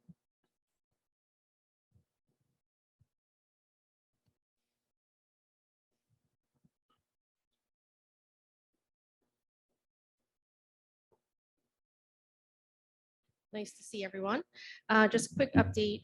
We were contacted by Mr. Alexis earlier this week to ask WEF to participate in the referendum ad hoc committee. We're very thankful for the opportunity. Angela Mealy is going to serve on behalf of WEF, so thank you for including us. And we have 2 events that we're ready to announce. One, we're having a dining to donate on May 10th at Water and Wine. So please put it on your calendars and try to come out to support. Water and Wine is always tremendously generous to WEF, and we really appreciate them. And it's always just a fun night to come out. And then I'm very, very excited. Ms. Hickner just recently approved for WEF to do a little fourth grade after party for their concert on June 2nd. So we'll be working with Ms. Hickner to make it a little bit more exciting for the fourth graders. And we have a couple of other projects that are coming up that are super exciting that no one's known about. So I can't release the information yet, but more to come. Thank you. Is there anyone here from CPAG, Ms. Newsom, or anyone from CPAG? Okay, Mrs. Sims for the Watchung idea.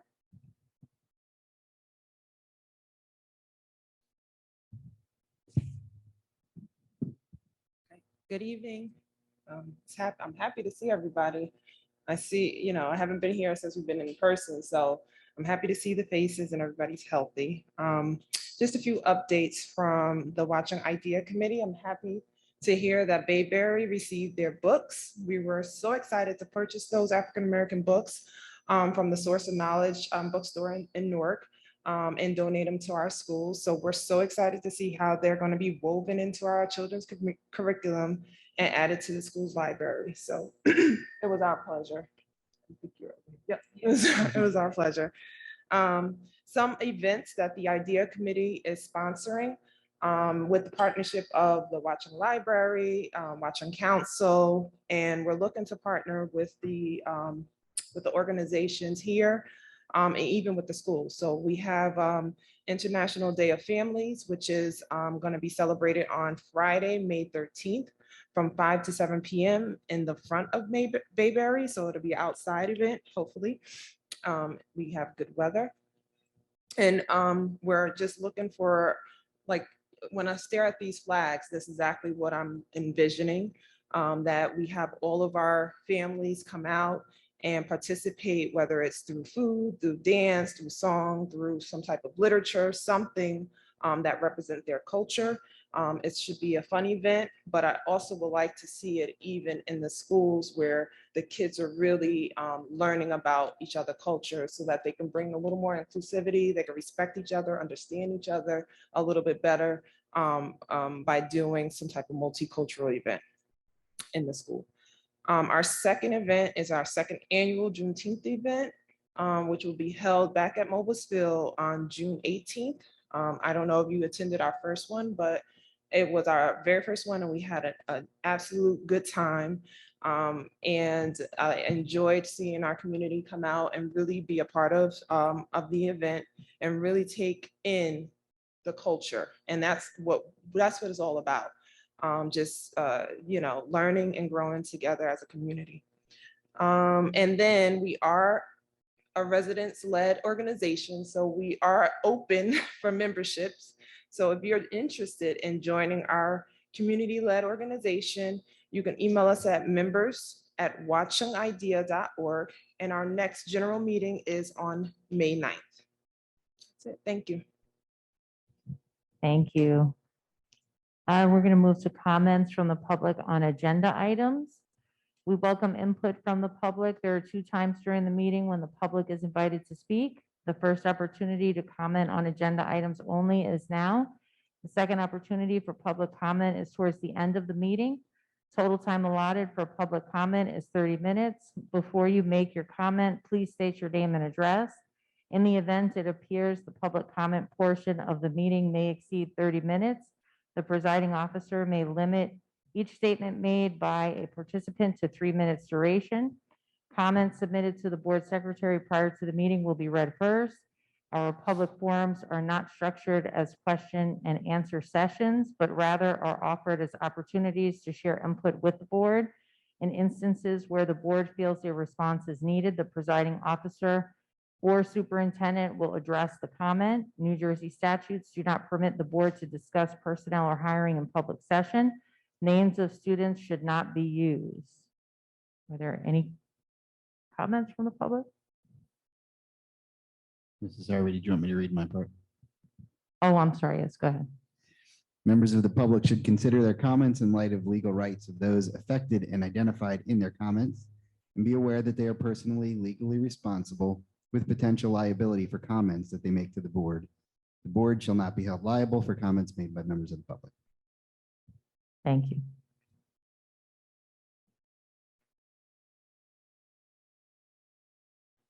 Okay, we're going to move on to action items. Anthony, can you please move administrative items? Sure. I make a motion to move administrative item A1, A2, A3, and A4. Is there a second? Second. Any discussion? Roll call, please. Mr. Barbella, Yes. Mr. Buccarelli,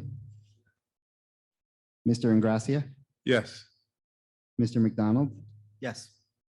Mrs. Murad, Yes. Mrs. Scharf, Yes. Mrs. Harvey. Yes. Motion's passed. Kevin, can you please move personnel items? Yes, I move personnel items. B1, approve 12-month employee calendar and office summer hours. B2, appoint Bayberry co-curricular revised. B3, accept resignation. And B4, approve unpaid leaves of absence. Is there a second? Second. Any discussion?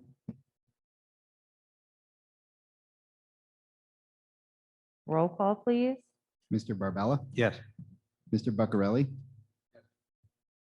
Mr. Ingracia, Yes.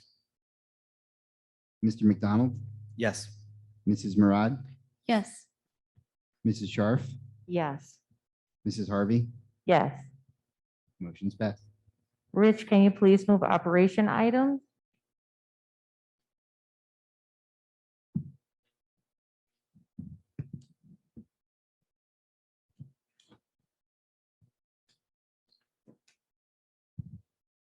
I move item, excuse me, C1, approve payment of bills. C2, approve transfer of funds. C3, accept financial reports. C4, authorization to submit tentative budget to the New Jersey Department of Education for the 2022-2023 school year. C5, approve PSE&G Energy Saver Program, Lifesaver Program. And C6, accept revised December 2021 Board Secretary and Treasurer Report. Is there a second? Second. Any discussion? Roll call, please. Mr. Barbella, Yes. Mr. Buccarelli, Yes. Mr. Ingracia, Yes. Mr. McDonald, Yes. Mrs. Murad, Yes. Mrs. Scharf, Yes. Mrs. Harvey. Yes. Motion's passed. Jen, can you please move curriculum items? I move D1, approve the 2022 Title I summer program. D2, approve the 2022 District ESY program. D3, approve Bayberry field trips. D4, approve Valley View field trip. Is there a second? Second. Any discussion? Roll call, please. Mr. Barbella, Yes. Mr. Buccarelli. Yes. Mr. Ingracia, Yes. Mr. McDonald, Yes. Mrs. Murad, Yes. Mrs. Scharf, Yes. Mrs. Harvey. Yes. Motion's passed. Joe, can you please move policy items? Sure. Move E1, approve policy for first reading. E2, abolish policy. Is there a second? Second. Any discussion? Roll call, please. Mr. Barbella, Yes. Mr. Buccarelli, Yes. Mr. Ingracia, Yes. Mr. McDonald, Yes. Mrs. Murad, Yes. Mrs. Scharf, Yes. Mrs. Harvey. Yes. Motion's passed. Okay, and we're going to move on to board business. We have a topic of hybrid meeting discussion. So I'm going to open the floor up to discussion with the board. Were you able to try it in a different meeting? In a committee meeting? We scheduled, we tried to schedule 2 times, but the Valley View students were using the APR room in order to practice for the play. So we were unable to test the equipment at this time. Can we test it at the next meeting, board meeting? If it's where none of us have a laptop in front of us, possibly using the camera that's there, the wide angle, and then making it work that way. Is that possible, Mr. Pepe?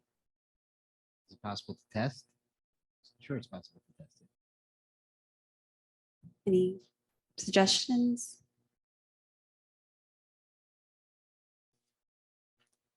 I like that suggestion where you present it with the wide angle and whether it's still through Zoom or not. I think the last meeting we heard from Mr. Pepe that Zoom handles some of the issues, so it can still be from Zoom, from the wide angle. And if you have one at the podium also, I'm not sure if we need more than that to have the ability for people at home to see in real time and also to be able to call in with any questions, comments at the appropriate time in the meeting. So I would be for whatever can provide that experience for the people that aren't able to make it to the meeting.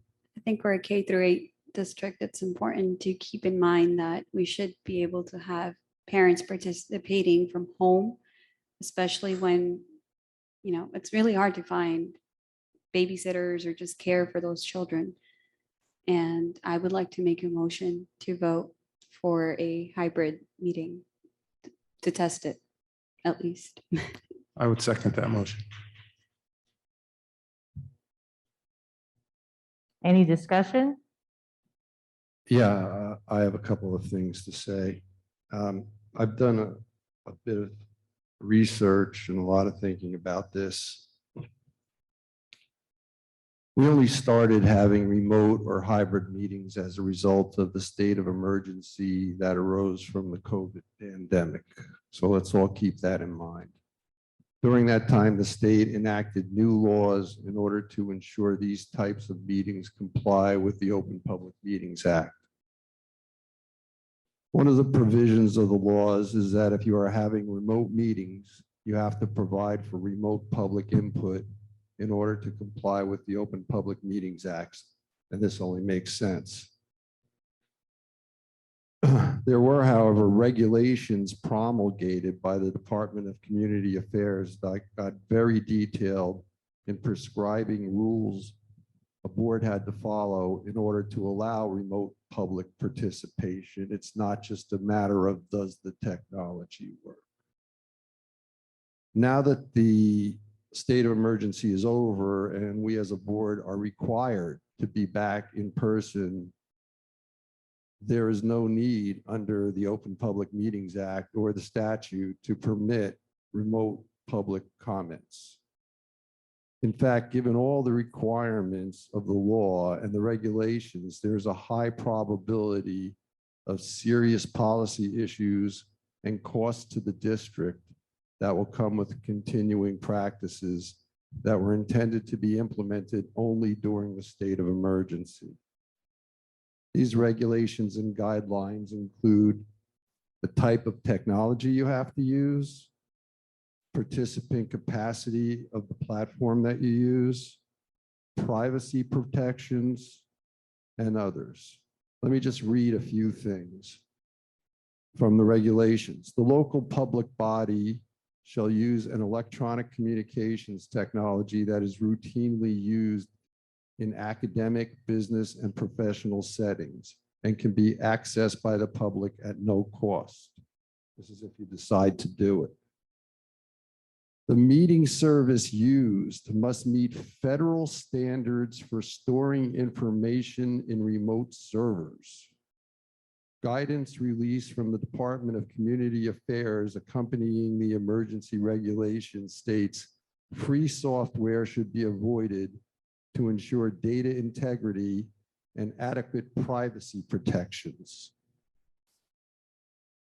So regarding privacy, that also got me to thinking that this is a double-edged sword. As a board member that participated in these fully remote or hybrid meetings, I would say I was very concerned when someone is speaking, and as was often the case, their camera is off, and either a number or initials or some screen name that doesn't make sense shows up. We often do not know who is talking, or for that matter, who's writing emails into the board or otherwise communicating with the board. In fact, just last week, I'm shocked to say, someone created a fake Facebook account for a member of this board, took their image from LinkedIn, created a fake Facebook account, and started posting things under their name that that person didn't actually say.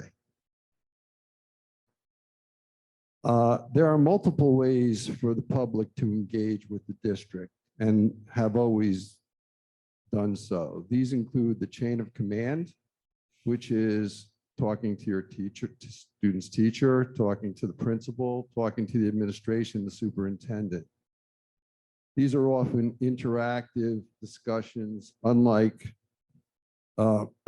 what public comments at a board meeting are supposed to be. Public comments at a board meeting are supposed to not be question and answer sessions. As you all know, sometimes on Zoom, they turn into that. Finally, you can come to a board meeting in person and comment, but these are not, as I said, meant to be interactive Q&A. So for all the reasons that I've just talked about, and now that the state of emergency is over and we're all back in person, I think the sensible and reasonable thing to do, not to tie ourselves up in all of these regulations, not to incur additional costs when we have a tough budget, is to go back to the way we were before the state of emergency, with one additional feature that is easy to do and is not regulated, which is we can live stream the meeting. So from my point of view, the stream of meeting live is, as well as posting them afterwards, would not be a problem. We'll do that on the website. So that would be the only change I would support if people would find that helpful. And you know, if after we vote on the motion that's on the table, I'd like to make a motion to conduct the meetings exactly the same way they were conducted before the state of emergency, with only the change that we stream them live. Mr. Beccarelli, thank you for the research. There's actually the Borough Council. They conduct their meetings hybrid. And then you also have Warren Township. Their Board of Education conducts it hybrid. So we have two different sets of, you know, one similar and one different type of government entity that conducts it that way. We are going into a shared services agreement possibly. So when you are talking about incurred services, possibly it could be something that we could look into, sharing a Zoom platform with them and creating a hybrid option there where parents can dial in and talk and express their concerns. I, for one, again, I'm in favor of having it hybrid, and we need to look into those solutions. If we have one, we've purchased the equipment, we should be able to utilize it. Okay, thank you. I just want to address one thing you said, which is important. Warren does do it. The high school doesn't do it. None of the other sending districts do it. I've spoken to two folks at the New Jersey State, the Board Association and the NJSBA, School Boards Association, and both our representative, Gwen, and somebody else said that the attorney who actually wrote an article on it said that it is very, very rare for the boards in there. And there's no data on it, but this is anecdotal. But we know what the high school does, and we know what the other sending districts do. It's very rare for this to be the norm. And I think it was just engendered by COVID, and we should go back to the way it was. Sure, it's something that we are not used to, absolutely. But now we have the technology to do so. And it is something that we were able to do so. So why not continue? So if I could add, Amber, we did so during a pandemic because we had no alternative. I am a little concerned about the policy implications of the compliance requirements. So technology is one aspect of it, but I would like to vet at a minimum what the regulation is, right? So to make sure we're doing it appropriately and that we're maintaining privacy and we don't have those issues. I don't know the research exactly in terms of how many districts do it or don't. I do know the fact about the sending districts, but what I would say, and to echo Mr. Buccarelli's comments, and I'm not foreclosing the matter. I think it just needs to be researched a little bit more and make sure we're doing it correctly if we are going to do it. But, the whole social media identity issue with the board member was disturbing to me. What I would say is that it's pretty undeniable that we're migrating from a situation of a pandemic to an endemic situation. And more municipalities and states are relaxing requirements. New York City being another example today. I believe that there is benefit to being in person and as a community. And one of the blessings and curses of when we were together during COVID remotely is that it becomes a very impersonal kind of interaction. And I think it added to some potential incivility between people because you're behind a faceless camera and just making comments. And it's a little bit different when you have to be in person and seeing each other. And I think that's what people generally prefer. But it's not lost on me, your comment about the technology. I get it. There are certainly benefits there. But what I would say is that, I want to be careful about meeting all the requirements. I do think whether it's praise or criticism, it's good for the community to be together. This is the most people I've seen at a board meeting in over 2 years, so even pre-pandemic. And I think it adds to the community in doing so. So, my view at the moment is to, validate what we would need to do if we would move forward. But also, I do have these privacy concerns. I do want to make sure that if we move or ultimately migrate to some kind of hybrid approach, that we know who the other individual is at the end of the communication tool, and not someone saying that they are who they are, because there's no way to prove it. And I think that's important. And I believe, ultimately, it's not lost on me that there is some sacrifice, of course, for individuals to be here in person. But I would remind people that, pre-COVID, individuals did show up in person. The meetings are once a month, generally speaking, and the meetings are scheduled throughout the course of the year. So they're known now. And I understand there's some amount of sacrifice, but I don't think it's unreasonable for individuals to try to plan and show up for the meetings where possible. I think it adds to the dialogue. So that's my current opinion now. Again, I'm torn on the issue, but I do respect the fact that I think we need to vet this a little bit more carefully before we just say, let's do it.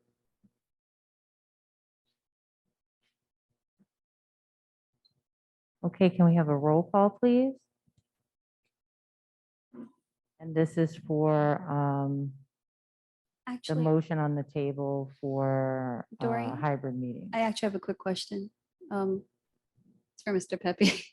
How are we able to vet individuals when we were on Zoom or even hybrid when we had it, I think for a few sessions? We weren't. We weren't. There really was no way other than most people did identify themselves, but not all. So we had no way to do that.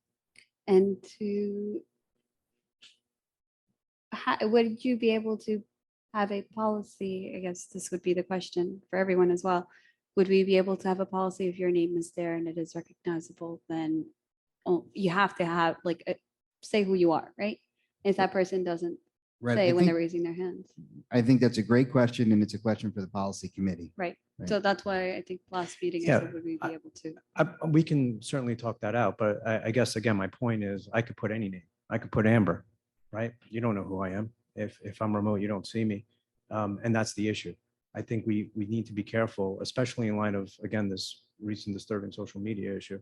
That's why, I'm not on social media like that. Well, Because we want to make sure people are who they say they are, and that they're stakeholders and the community members, and certainly can say what they like to say.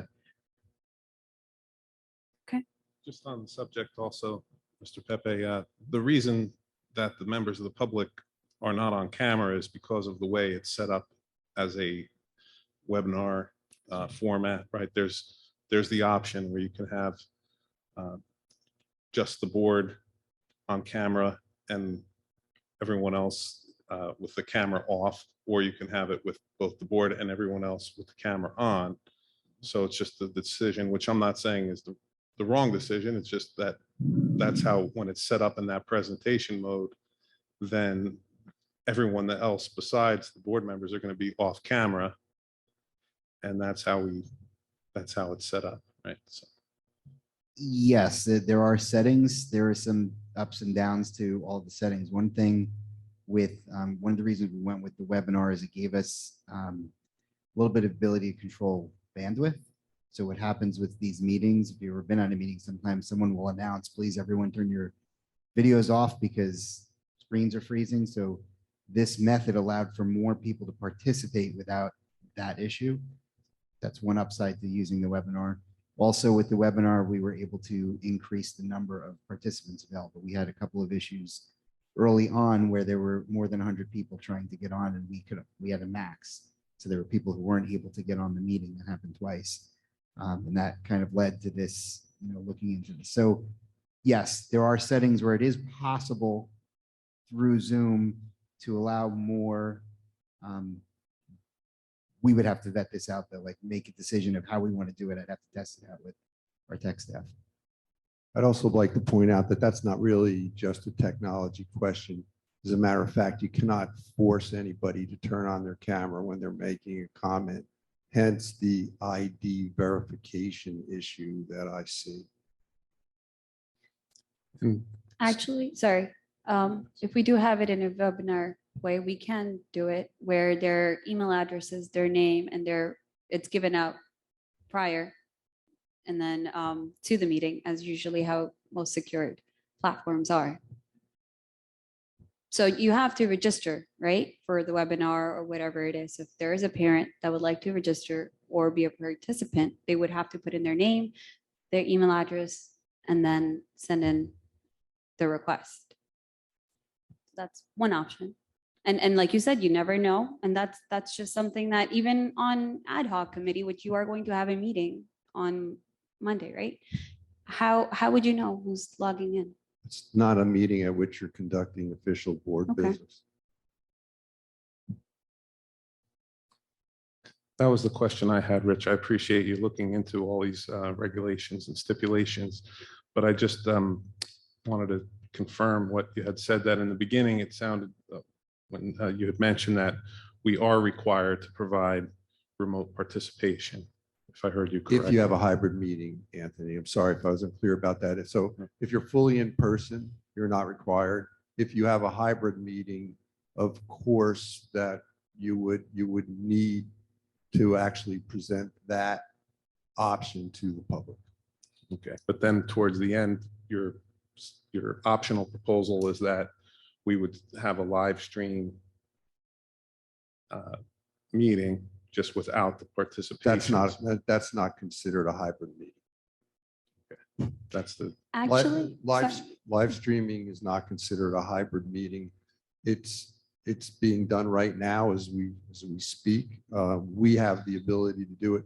It's no different than recording the meeting and posting it on the website the next day, because there's no interaction with anybody who's viewing the live stream. So when does it cross to be a hybrid meeting then? I mean, when there's interaction with somebody in a virtual manner.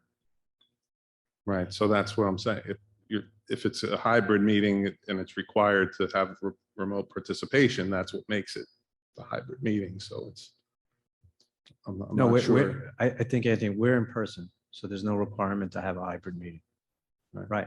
If we were not all in person as a board, then there would be a requirement that we provide the same benefit to the public. Okay, so Right. from the board member standpoint. So it's the interaction component, which once now we're fully present, if we allow the interaction component is where it becomes hybrid, from my understanding. So actually, going back to your comment, actually, just reminded me, the county does it this way. So the county meetings are live streamed, but their participation is through Facebook comments. And then you have, and I'm not sure if it's the county clerk or the attorney that vets the questions and then asks them in an open form. That could be an option if we live stream it on Facebook, where residents can then ask those questions if needed. So they would have that participation option. But they will not be interacting. They will be obviously asking a question in the comments. They won't be asking a question as far as coming into the meeting like you would in a Zoom, where you can raise your hand and ask a question. So that's another option to consider if you're thinking, Zoom might be where somebody can come in. Well, I think in an open forum like that, people can see as well. So that's another option that we have. I think everybody's made some good points here tonight.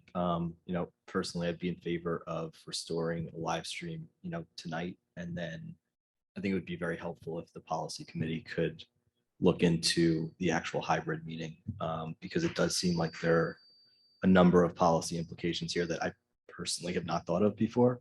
And hearing them now makes me think that, we should just at least check these boxes off before we go back to that. Yeah.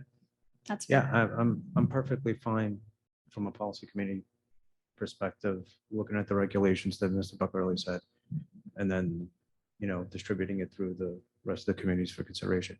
I just want to make sure it's safe and that, there's privacy associated with it, that the people that are commenting are actually the people that are commenting.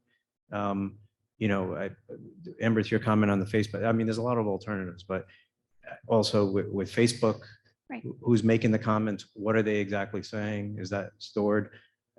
If anyone has seen Facebook comments, you shake your head sometimes what people are saying. And that's my concern. Like, I just want to make sure if we're going to do it, we do it right. We do it once and for all, and, we have safety behind it. That's all. Can I change my motion then?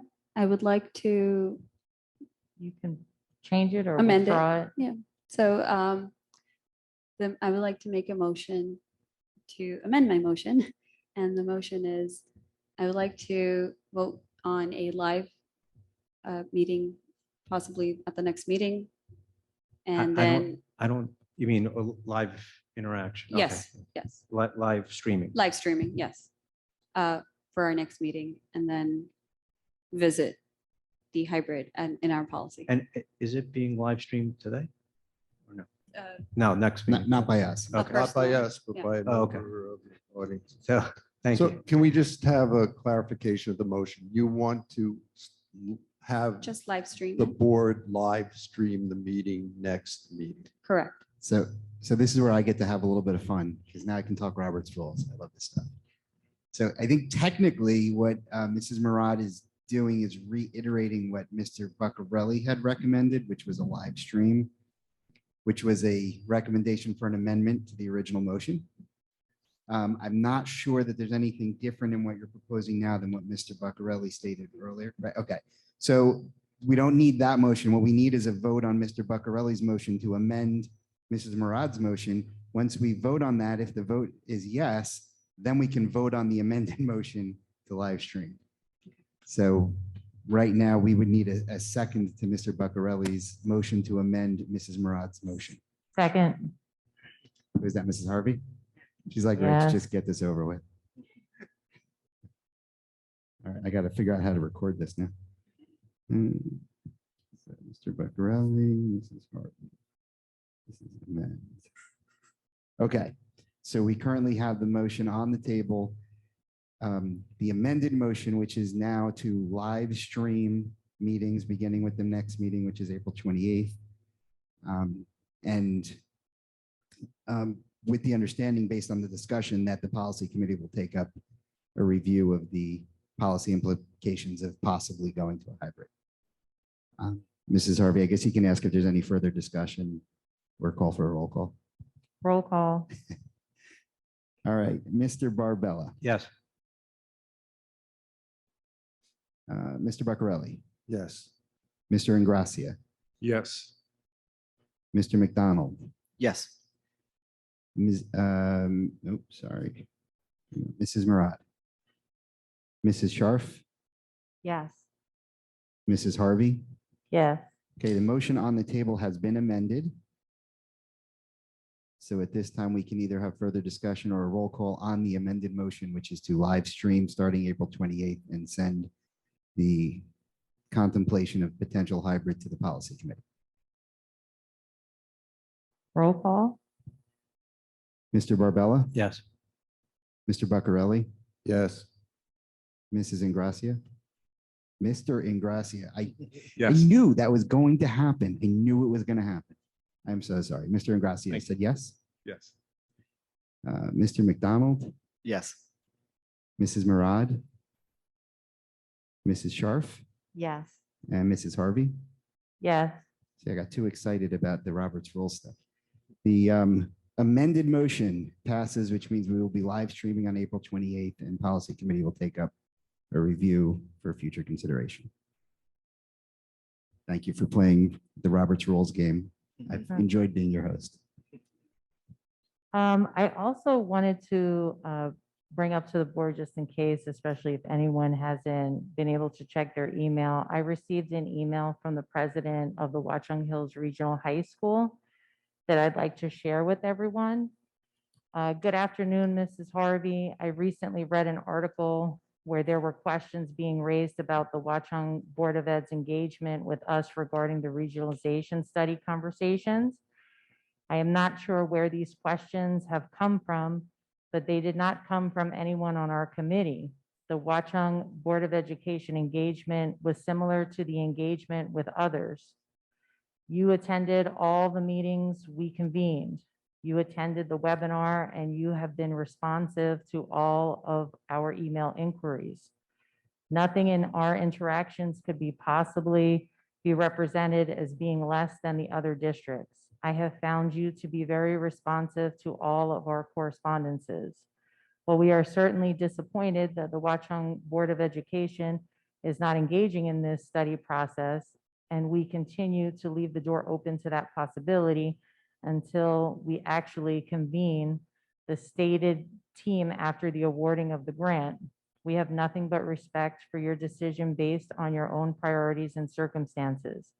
I hope this will help calm the waters on this point and would be happy to address any other questions you may have. And I just wanted to thank the president of the High School Board of Education for sending this email. In our experience working with the Watchung Hills Regional High School Board of Education, we found them to be very passionate about what they're doing and highly professional.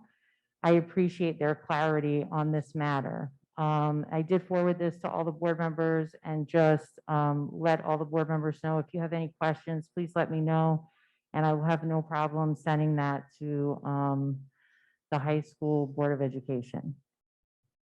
I have a question on that, Dory, as a board matter. So are you the one that decides the emails that the board gets, which ones get immediately read out to the public and which ones? I felt this was pretty important since we were accused of not participating to the fullest extent along with the other districts. So I felt that clarity was important for our community to know that we did. Right, but for example, when a parent sends an email about a concern in school or when there's an issue brought to the board's attention, we're regularly told by you that we're not to contact anyone, we're not to ever address it, to speak of it. No, that's not what I say. I don't tell you to not speak of it. It's we different allowed when to- we're dealing with a parent. I would hope you would agree with that. That some sometimes we extent. receive letters from parents. This is from the president of the Watchung Hills Regional High School. And this was regarding the regionalization study. Right, so we can just kind of each as a board member decide when emails come to the whole board, if we want to read them at the meeting. I just want to I make would be sure I'm very clear for. cautious about you proceeding that way, Mr. Ingracia. All right, well, I'm just saying, you didn't ask us if we thought it should be read at the meeting. so- I don't think I need to ask you if I would like to read something. All right, so then. That's but from the high other school. board members. I need to understand ask this might you- be upsetting to you. No, but other board members then need to ask you, I guess, if they want to read something. I would hope that board members wouldn't read things that were sent to us by parents. Well, it doesn't necessarily have to, that's one example. It could be sent from any other source that we just decide that we're going to read. I'm just it. not sure where we're going with this, Mr. Ingracia. So may I make a comment? It's clearly deflection. Okay, let's call it out for what it is. Mr. Ingracia, you made a lot of statements that were untrue about when you were not on the board and our participation in the regionalization study. It kind of offended me because I knew what was going on and I knew what you were saying was untrue. We could go back and read them, and we'll go back to the record and read them if you want. We get a completely unsolicited email from the president of the board that completely contradicts what you said. And now your question is, are we allowed to read emails anytime we want? Instead of taking on the responsibility and taking on the fact that you actually were not talking, you were not actually saying the correct things, you were misrepresenting our participation. And this guy reads it in the paper and he feels he has to write us an email about it. And so instead of like taking any responsibility for your misstatements, you start deflecting and saying, well, can anybody read any emails? I find this is really kind of strange. Well, that was just my first question, Rich. You didn't let me Okay. finish. You interrupted All me. right, let's go for the others now. Well, some are questions, some are statements, and I'm not going to speculate on what Mr. Morrison's political or maybe more kindly his diplomatic reasons, should I say, for responding the way he did. Were they facts? I disagree with his statement. And I disagree with what you just said about my statements also. So I guess we're free to do that. And we should, since we've been trained just last meeting, that we should point out when there's a conflict or potential or perceived conflict. Because, Mr. Morrison's wife, George, is his wife's boss, from what if I recall. But I really don't think we should go there. well, I'm only saying we can recognize certain things. I don't want to Then by all speculate, means. but I've been just now said that I've been saying things that are not truthful, and the timeline doesn't lie. I'm sorry. We can just take a quick look. I won't take everyone's time, but February 6th in 2021 is when the regionalization study was introduced to the sending district communities. And by February 25th, it was introduced, and that next meeting, by the 28th, so less than a month after it was introduced, we had our board saying, and I quote from the Echo Sentinel, that the then board president said that the plan is to form an ad hoc committee with representatives from each of the 5 school boards to further discuss the details of the study.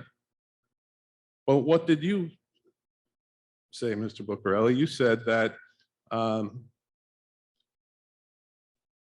that basically you didn't think it was the right time to go through with the study because you believe the focus should be on returning to school and that there's capital projects that will be pursuing a referendum. I never turn away from data or new information, but I also always prioritize what I should be working on. I think right now we need to work on getting the funding to keep our schools. You went on to say that you think it may deter residents from voting in favor of the capital projects if the district were to agree to participate in the regionalization study at this point in time. And so you went on to say, it's certainly the wrong time for our district. So within a month, you had weighed in that it was the wrong time and we weren't going to participate in it. And I think there was a lot of irony in that statement to say that it's not the right time to look at fiscal responsibility and consolidation possibilities, shared service possibilities, when we're in the meantime trying to raise 15 or more million at the time through a referendum with property tax increases. So I think that I started speaking at the meetings. The Warren Township Board of Ed created a committee to engage and evaluate the regionalization study option in the spring, after we had already basically shut it down. There was a regionalization study Zoom meeting hosted that Dory says she attended, but it was 2 hours with no participation. And at the end, Mr. Morrison said, "We've heard from everybody but Watchung." And Dory wasn't there. George had to basically, fill in to say that we had nothing to say that whole 2 hours. And that's when I got calls from people from Warren saying, "What's going on with Watchung?" And on July 21st, Mr. Morrison presented the regionalization to the Warren Township Committee. The Warren Board of Ed was still, this is now 5 months later, they're still exploring the possibilities. When asked at that meeting where Watchung stands, Mr. Morrison said they're not participating because they're doing a referendum in November, so timing doesn't work for them. And there was September 9th, 2021. The New Jersey Advanced Media conducted an open to the public webinar called School Regionalization and What It Could Mean for Your Community. Representatives from the other local sending districts participated. The Watchung Board of Ed, there was no log of, or certainly no comments. So, but this, after your February 25th statement that it's the wrong time for our district, regionalization was never mentioned again at the Watchung Public Board meeting outside of my public comments. So how Mr. Morrison can call this fully engaged, I have to respectfully disagree. And I have the same Echo Sentinel articles that I cited when I spoke as a member of the public at these board meetings. We can go on from to May 28th, 2021.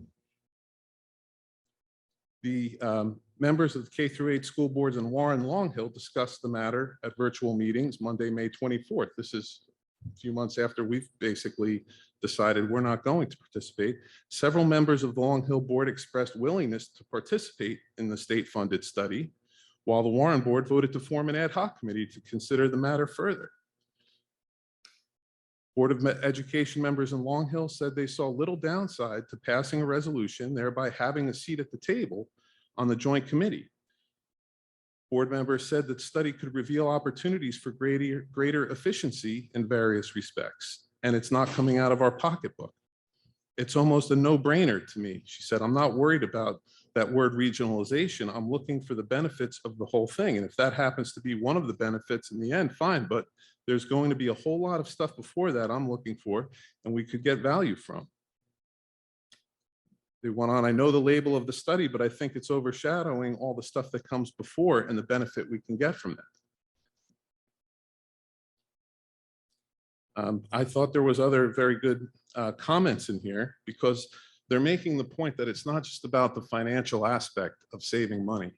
It's about the educational opportunities that can come from shared services and working together. And while we had flatly turned it down in February, and we can say that we forwarded an email, or we can say that we logged on to something that we were the only town not to speak in, it's not the same. So I stand by my statements. Everyone's entitled to their opinion. And I can go through the article of July 15th, where Mr. Morrison went on to explain the benefits and why we should be talking with them. The August 18th article in the Echo Sentinel also, where he goes on to say, the September 17th article, quoting Mr. Morrison in this, talking about the panel discussion. So there's further mention in this article about how not participating and sending questions in is going to yield a worse result for what the high school is doing. We're all the districts are still participating in this study by being asked to provide information, and we provide it. So we're all participating to some extent, but we're not participating in asking the questions that we could benefit from, and we're not and so we're not helping the high school's efforts to improve the results of this study that's being paid for by the state. So for me to disagree, I don't think is wrong. And I certainly don't agree with your characterization that I said anything that was untruthful or that was not accurate, because the timeline doesn't lie. And we basically turned this down a year ago while other towns were still deciding in November. They were in October, November, they were just giving their final answer after speaking about it within their community. And that's why I've asked in the past that we read our code of ethics, because this is part of what the code of ethics says. This is what it means that we're going to consult. We don't just get the presentation and turn it down and never speak of it again. So I think the part of the code of ethics I'm referring to. I could read it, but I don't want to take anyone's more time than I already have. And I appreciate the opportunity to share my additional thoughts on the subject. Thank you very much. So to summarize, you have a different opinion than the guy who's running the program and who emailed us. And so who do we believe? Thank you. The facts are the facts, Rich. I just went through You're them. not the guy running the program. Yeah, well, he's running the program for the high school. That's part of the program. That is part of it, an important part of it. But part of it is that for each district to have had a robust discussion within their own district to get the input from the town before they turned it down flat. So that's what, he can comment on. We had 2 or 3 opportunities for each town to participate, but the record reflects what those towns did and how they communicated with the public about it. And we didn't do that. And that was a failure of leadership. And that's, I wasn't the one that brought this up. It was being dismissed by our board president in the comments of a list of things that were being dismissed, concerns, that were misinformation. Or Again, fake news, I and wasn't that's where I brought it up. dismissing the public's concerns. I was trying to help them understand how to engage and to be more involved in the ways to do that. So I guess As am I. you can disagree all you want, but again, just twisting what I said the last time, and I didn't dismiss the concerns of the public. Mr. Ingrassia, you're obviously very passionate about this topic. And, Mr. Morrison's email to us last night was very clear. I don't think there was any sinister motives behind that email. And I don't believe we've ever been told that, once the study's done, because we said no, we're locked out. It's an initial study, if I'm correct. I mean, you've done a lot of research on it. Please let me know, right? It is an initial study.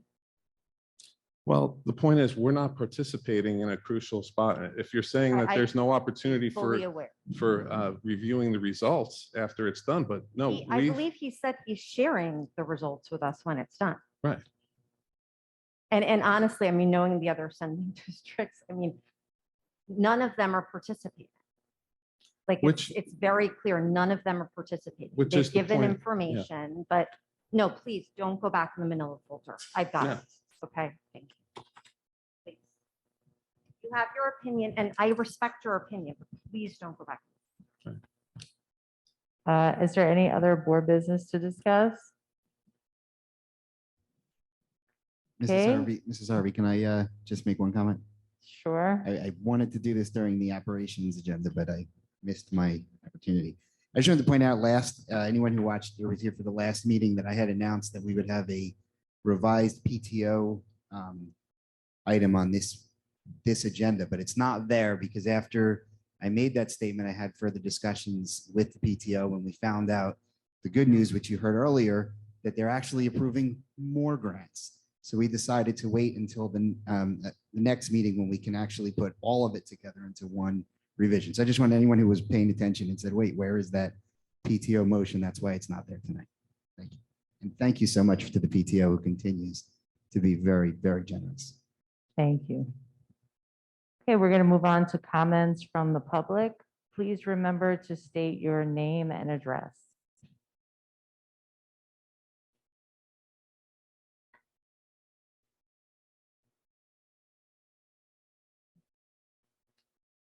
Mark Ferrara, 45 Rock Avenue, Watchung.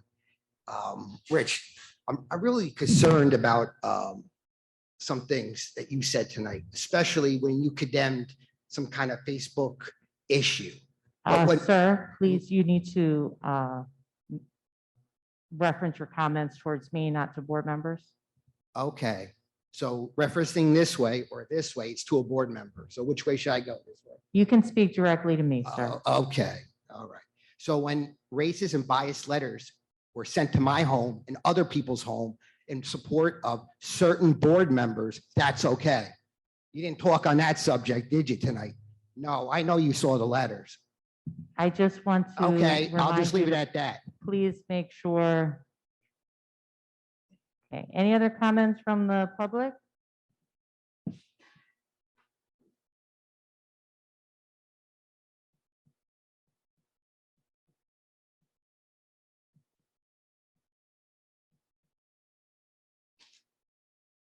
Gina Cocchiata, 121 Stony Bray Drive. I want to just thank the administration for working and all of the board members here working so hard to bring some normalcy back to the kids. I saw the class trips that are on. My 8th grader came home talking about the trip to the Intrepid. Everyone's really excited just to start being kids again. So I know a lot of work has gone into this and I just wanted to let you know that we see it, the kids see it. They were super excited for the volleyball tournament today.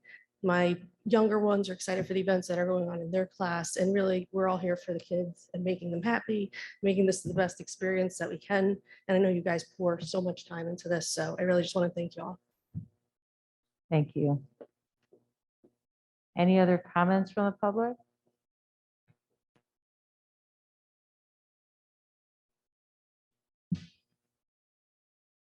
Okay. Can I have a motion to adjourn? Motion. A second? Second. Any discussion? Okay, all in favor, say aye. Aye. Any opposed? Thank you for joining us this evening. This meeting is adjourned.